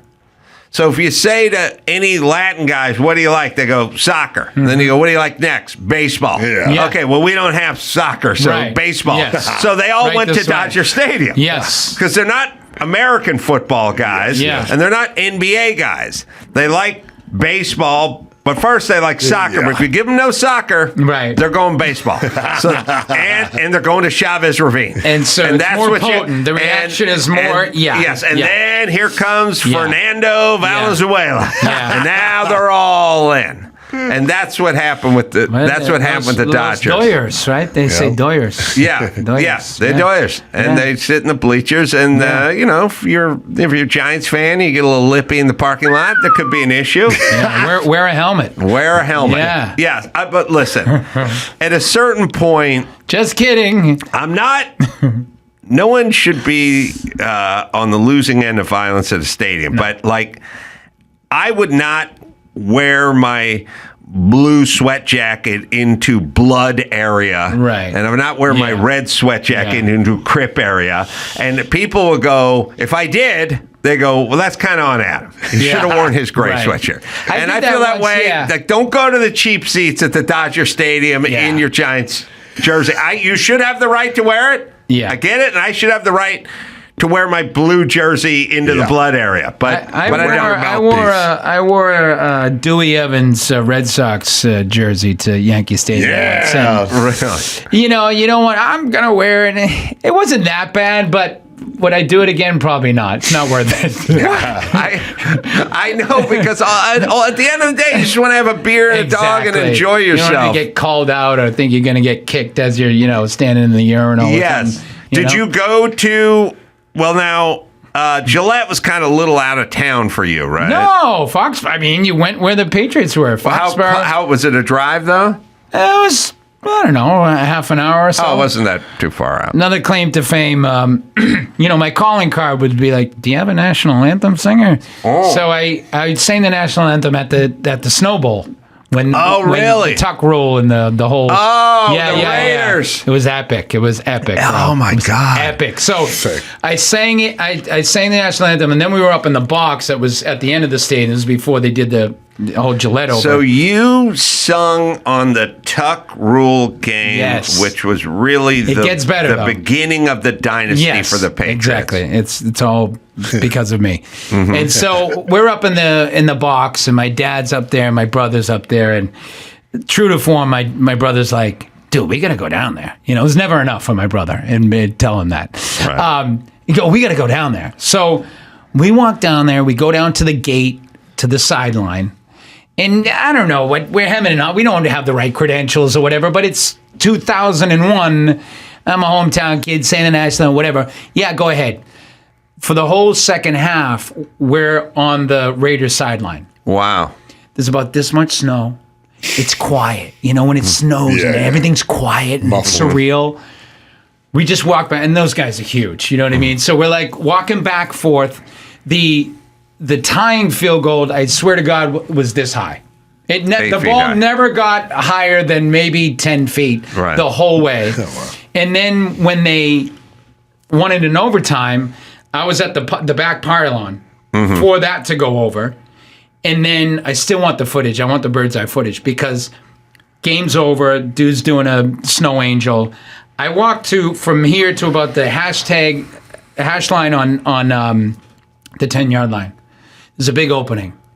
And I walk in, and who comes this way but Tom Brady? Wow. And he's looking for Gannon, right? Rich Gannon. You could tell he just had that look. He was looking for the other quarterback. Right. And when I tell you it was as big as this room, and the cameras didn't find him yet. And I'm like, and we get closer, and I go, good game. And I hit him on the shoulder. It's my goal to find that bird's eye. 'Cause here's Brady coming up, and I'm coming over here just so I can, have proof. But that was I've had a lot of fun Boston experiences. No, that's a good. Yeah. I don't want to call it a grift, but do you need someone to sing the national anthem because you're there, worked. everyone loves you, and you get in? It worked. The Patriots had 2 snow games. They had the snow when they had the guy come in, and they had the snow plow, and he was on furlough, wasn't the guy from the prison? Yeah. They had the snow plow game. I don't know this. Was he smoking a cigarette when he was doing it? I swear to God, in my memory was too. Yeah, but it's a good. Everyone should sit down with their son and show them the snow plow game because they had a guy who was an ex-con and he was on the sideline in a snow tractor. But not a big one, but the front thing was about 4 feet, but enough to just clear a path to kick the ball, right? Yeah. And it was snowing, and I think they were playing the Dolphins. And at some point, they just called a timeout, and the coach told the snowplow guy, just go run across the field. Because now everyone clears it with their feet, but then they just drove the snow. But here's the lesson you want to teach your kids. Like you'd go... They'd go, but Papa, wasn't it unfair or illegal or against the rules to do the snowplow? And you go, I don't know. They're all in the locker room celebrating. Yeah, right. But what happened? Yeah. It just happened. Yeah. And they left. Yeah. And no one said, come back, or we're doing this again, or I'm reading the rule. It was like the other team they did the same thing with the tuck rule. They were all just standing there going, wait a minute, what happened? And they're going, here we go. And they just went on. They were in the locker room celebrating, and the Dolphins was like, wait a minute, what was that? And they're like, I don't know. It's done now. I thought what the story was you were going to say, son. When you get out of prison. When you're in prison, behave because you might get furloughed and be able to be a part of sports history. It is one of those when people say possession is 9/10 of the law. It's not quite this, but it's just like, just do it. It's done. Right. And at a certain point, everyone starts heading to the locker room, and you just go, is this illegal? And they go, I don't know, but we're done. So they won.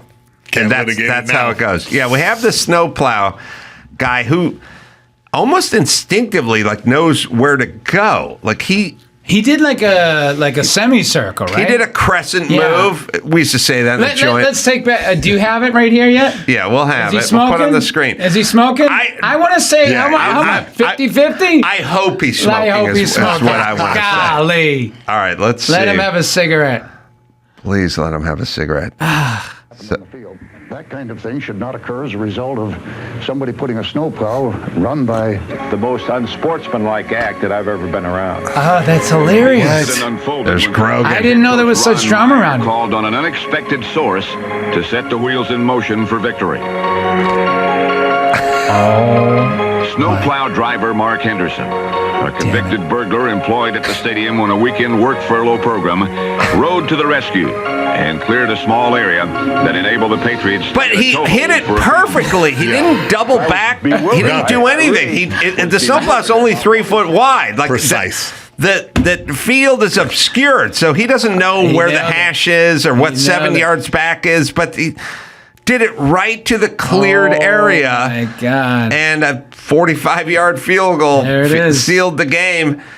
But Norwood couldn't hit a 47 that's true. in Tampa. You know what I mean? But now, what the hell? But the whole point is the moral of the story for your lad is the Dolphins are sitting there arguing, going, what was that? Right. And then they're in the locker room drinking champagne. And they go, it's done. I didn't know there was such controversy around it. Oh, Love yeah. it. Now I get it. Well, if you're a Boston, those cheaters. If you're a Raiders fan or a Dolphins fan, then you got to have a beef. If you That's all I'm if you saying. ain't cheating, you ain't winning or something like that. Is what You ain't you're trying. If you ain't trying. Yeah, there you go. So where do we, you know Tom Brady? You meet Tom Brady? I met him once, but I don't know him closely at all. No, but I met him after that, and I told him that I saw it because I saw the ring, and it was like a month later. He still hadn't blown up into this godlike character. Right. Well, the work ethic, I think, is back to the work ethic. Yeah. I think that's the Especially secret that guy, sauce right? with him, right? Yeah. No, I mean,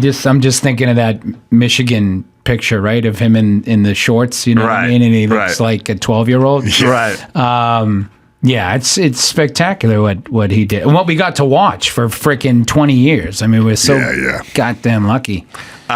So the tour, my solo tour. Your solo tour. Yeah. Now, how does that work? You get with others, musicians, and what have you. Well, my new solo album is called Freedom. I'm going to just plug away here, Adam. No, but no, it's tied to the. So I want to tour for the album. It has a certain vibe. There's a through line to the album. I want to present it in a certain way. I'm playing clubs instead of like theaters or cabaret things. So there's a whole operation that I'm implementing. So to answer your question, I have it's me and like a one-man band, but I also want them to hear the record. So it's more like a club setting, not a 5 or 6 or 7 piece band. But the troops will be entertained. And there'll be all kinds of different moments. I'm a guy has done a lot of clubs, a lot of theaters, and then done some mega stuff, but only with somebody or doing some event or something like that. Yeah. I think most of the comedians would go the club. The club's really that's the meat and potatoes there, but it's cool but a theater's cool too with the balcony and the whole thing. Yeah. It's all good, but at some point maybe it gets a little too vast. Or cavernous or something at a stadium, halftime. Well, yeah, the play can you really get, like when you're doing a halftime show, can you really get what you're trying to get across? I couldn't imagine doing stand-up at a halftime show. Or forget about me, whoever, Crazy. Dave Chappelle. Well, Burr, I don't know what that would be like. Burr did Fenway. Well, I guess that's true. And I guess, because I was like, how was it? I guess he felt like it was, it was doable. It delivered. I know him well, and I know people that were there, and it played. You know what I mean? I think for a band, the stadiums, I know they're fancy, and for instance, Taylor Swift seemed to do it, and there's a lot of bands that do it well. You have the right stage and whatever.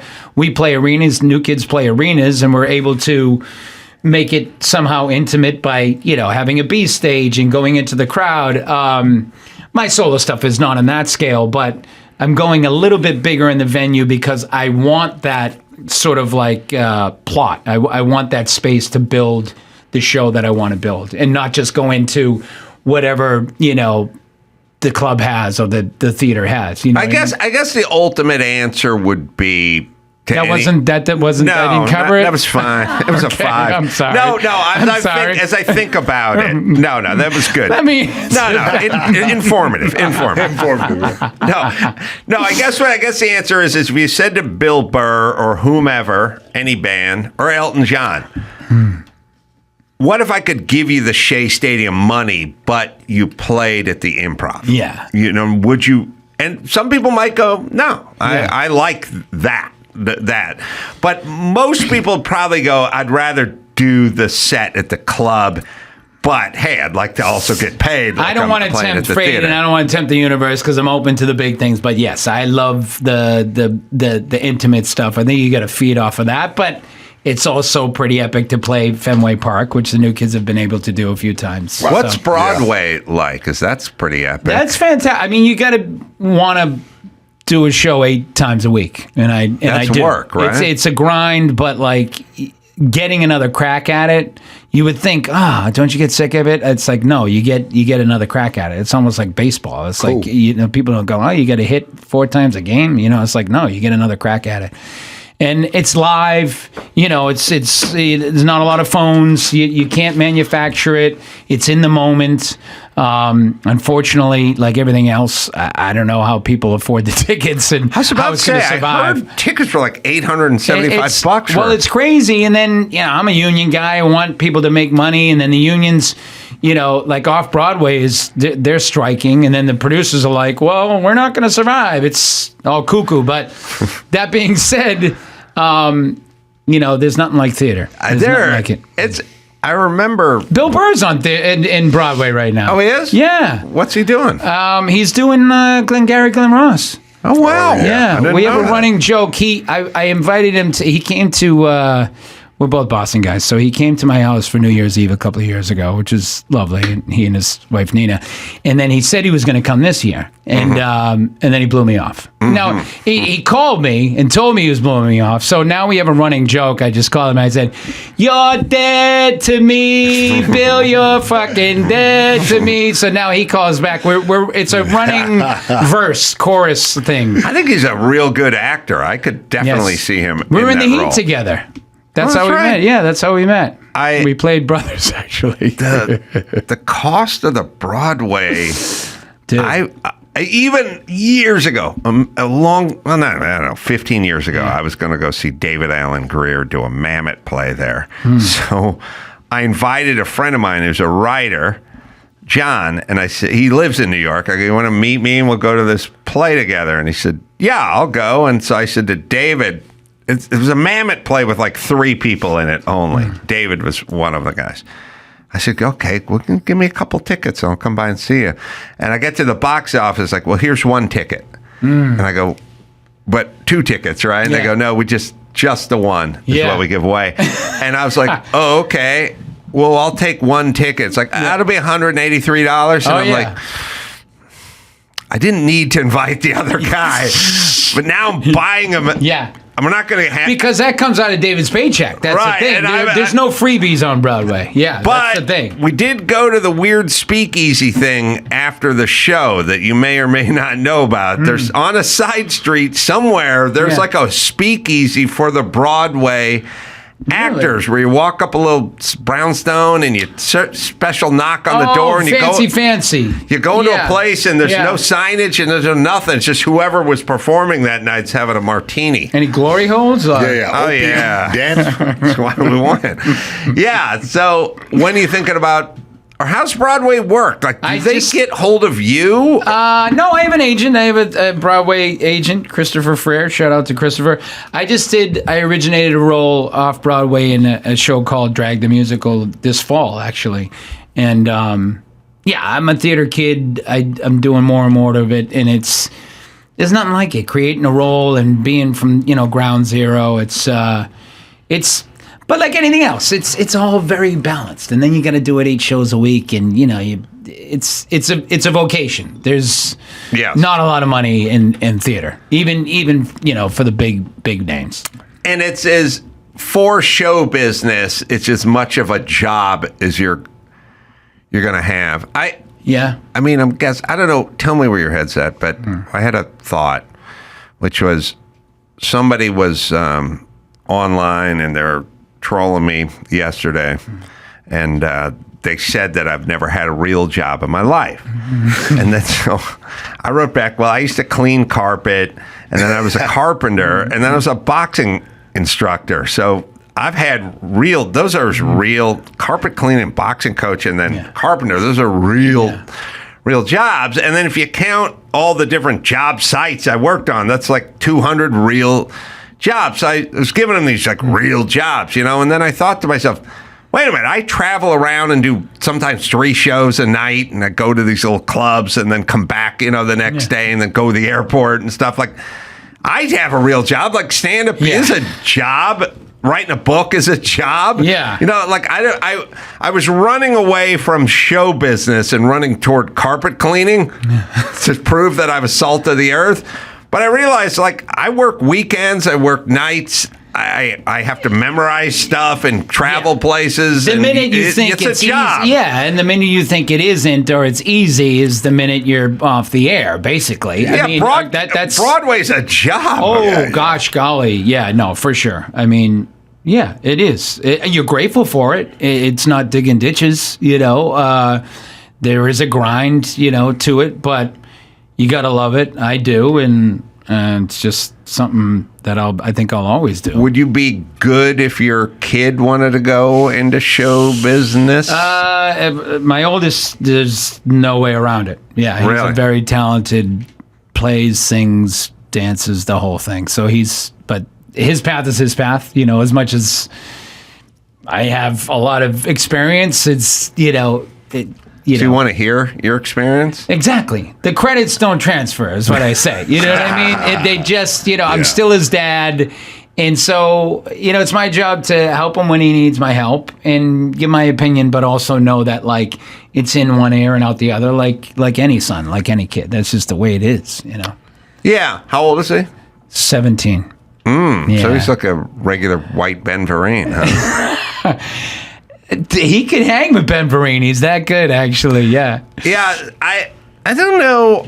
There's a weird thing. I don't know why I guess I don't know why it's been baked into our DNA that your kids don't listen to you, but they would listen to somebody else. Yeah. But there's just something about it. Although, you know what it is? You can't instigate it. They have to find it for themselves. No, Bingo. somebody else has to point it out to them. So my daughter said to me yesterday, she goes, hey, I had a friend who was in I say Cal Poly because I think I'm San Luis Obispo, but I had a friend that lives in San Luis Obispo, and they said they were walking down the street, and they saw your name on the marquee of the theater. Pretty cool, huh? And I was like, yeah, but if I brought it up, you would have went, yeah, lame. So why does your stupid friend have to bring it up in order to validate it? How come if I bring it up, I get nothing? Yep. But it takes the friend. Yes. That'll do it. Takes a friend, and I think... But like you said, I mean, we learn things the way we learned them on our own terms, and Did your dad, the blue-collary bricklaying union guy, have reservations about you going into musical theater? No, because he loved showbiz. Oh, he did. And I mean, like he said, Boston politics growing up and all that stuff was show business. I mean, he didn't become vice president of the Bricklayers by being, a shy guy. He had to get up there and connect with people, and But again, the Boston Irish thing and those rallies and the political stuff, they get up and sing a song. I mean, Honey Fitz, JFK's grandfather, would get up there and tell a poem or sing a song. It was all that kind of thing, and my dad just, he wanted me to be engaged. When he said get a job, he didn't mean stay rich and famous. He meant get up and get out of bed and go after something and have a purpose. And, that's just the era he came from. And that's his mother, would tell all his brothers, bring the paycheck home and put it on the kitchen table, that kind of thing. So, yeah. I think it's all bygone era. And I think it's all gone because I think money's invisible now, and everything's an app and whatever, and that money being made invisible. There's no more change jars or anything anymore. My mother-in-law, actually, we were having a conversation, and this might seem obvious, but it's the credit cards. Yeah, that's the beginning of the invisible money. That was it. The people, and if you look at the music business, it can be really, because it's so tough out there, but think of all the people, there's so many shows. Yes. Look at even just the girls that are out there, Tate McRae, Gracie Abrams, Taylor Swift, Sabrina Carpenter, it used to be just one. Yeah. Right. They're all out there, and the same girls are going to every concert because it's the cool thing to do. And I don't know, it might be just they're just plunking down the credit card and paying the minimum. Yeah. I don't know. Well, I mean, that's one take on it. It's also parents' willingness to be a big part of their kid's life, which is, I was always joking about it, but like, the Taylor Swift concert, got a bunch of 13, 14, 12-year-old girls, and their 47-year-old dads are trading friendship bracelets with other dudes. Yeah. Can you picture telling your dad, I want to see the Bay roller? So it's like, I'm coming, son. See you good later. luck. Yeah. Good fucking luck. That's what my dad said about college. Right. Good luck. Never mind a concert. You learn how to use this tuck trowel, son, and how to whip up Type S mortar. You're going to have a job for the rest of your life. No, it's the parents. The craziest thing about Taylor Swift is the audience is filled with dads and their daughters. My wife did that. Yeah, they went up to San Francisco, and yes, they're crying together and the whole thing. Yes, my wife and daughter had that exact There was no experience. such thing as a parent go. Now, look, when they were 9, maybe they see the Wiggles or something. You know what the start of it was? You guys. Our fans' parents were the first generation to do that. Starter to drug. Go, I'm going to drive you from Ohio to Boston to sit outside a house and hang tough. Now that might have been a bit of an extreme, but that was the generation. There is no new kids without that generation of parents going, I'm going to give you everything I didn't have. I feel like my mom saw y'all with my sister, so I just want to get that out right now. Yeah. It was your mom's generation. Nobody before that did that. No, not the level of See you later, as my father would say. Yeah. Well, you paved the way, Joey. Yeah. Let's give you a plug over Come on. here. Come on. New solo album, Freedom. Also a tour coming up, going to Houston, going to Dallas, St. Louis, Chicago, Detroit, Toronto. I have a rap. You want me to do the rap? Let's hear the I did rap. a little thing. Do the rap. I did a little thing over I'm a CapCut King guy now. I'm crazy. It's nuts. If you need anything to send it my way, I'll chop it up. Houston, Dallas, and Old St. Lou, Chicago, Detroit, Toronto 2, Cleveland, Tuville's Lou and Nash, Birmingham, let's kick some ass, Gainesville, Savannah, Raleigh, DC, Philly, Boston, and NYC. Freedom Tour Phase 1 is here. Guess what, baby? See you there. Take that, Madonna, with your stupid Vogue. It was very Vogue. It was very Vogue. You're right. It was very Vogue. Joey, Good always for a you. delight. I was a thrill of a lifetime Thank seeing you. you guys in person. Hey, having you say how is hi. he with taking compliments? Does he take compliments? I don't think he accepts them. He right doesn't. Now. Okay. You can try. All right. Let's try it out. I just want to say that, I did catch you going to Malibu, and, everybody knows you keep it real. It's not easy to do what you do, and kind of you're a trusted voice. And so, I could have found that information a lot of different ways, but like to see you go there and just blow by blow, show your experience. It was important. So I just wanted to say thanks. Wow, I'm touched. Yeah, Thank you. yeah, And we're going to release more of those coming up. So stay tuned. Yeah. Joey, thank you so much. It's just a pleasure. Come back anytime you like, or we'll come see you. Thank you. Were you in your office, which is in a theater? Also, And don't tell us. Keep not telling us, and just show up at New Kids Show. It'd be like, where's Waldo? You know what I mean? Listen, the good news is I won't, because my wiring is like, if I told you guys I was coming, I think the answer would be why. All right, I'm going to be in Phoenix at the Desert Ridge Improv Friday, Saturday, Sunday. Not really working, but working anyway. You can go to adamcarolla.com for all the live shows. Until next time, it's Adam for Dave and Joey and Mayhem saying mahalo.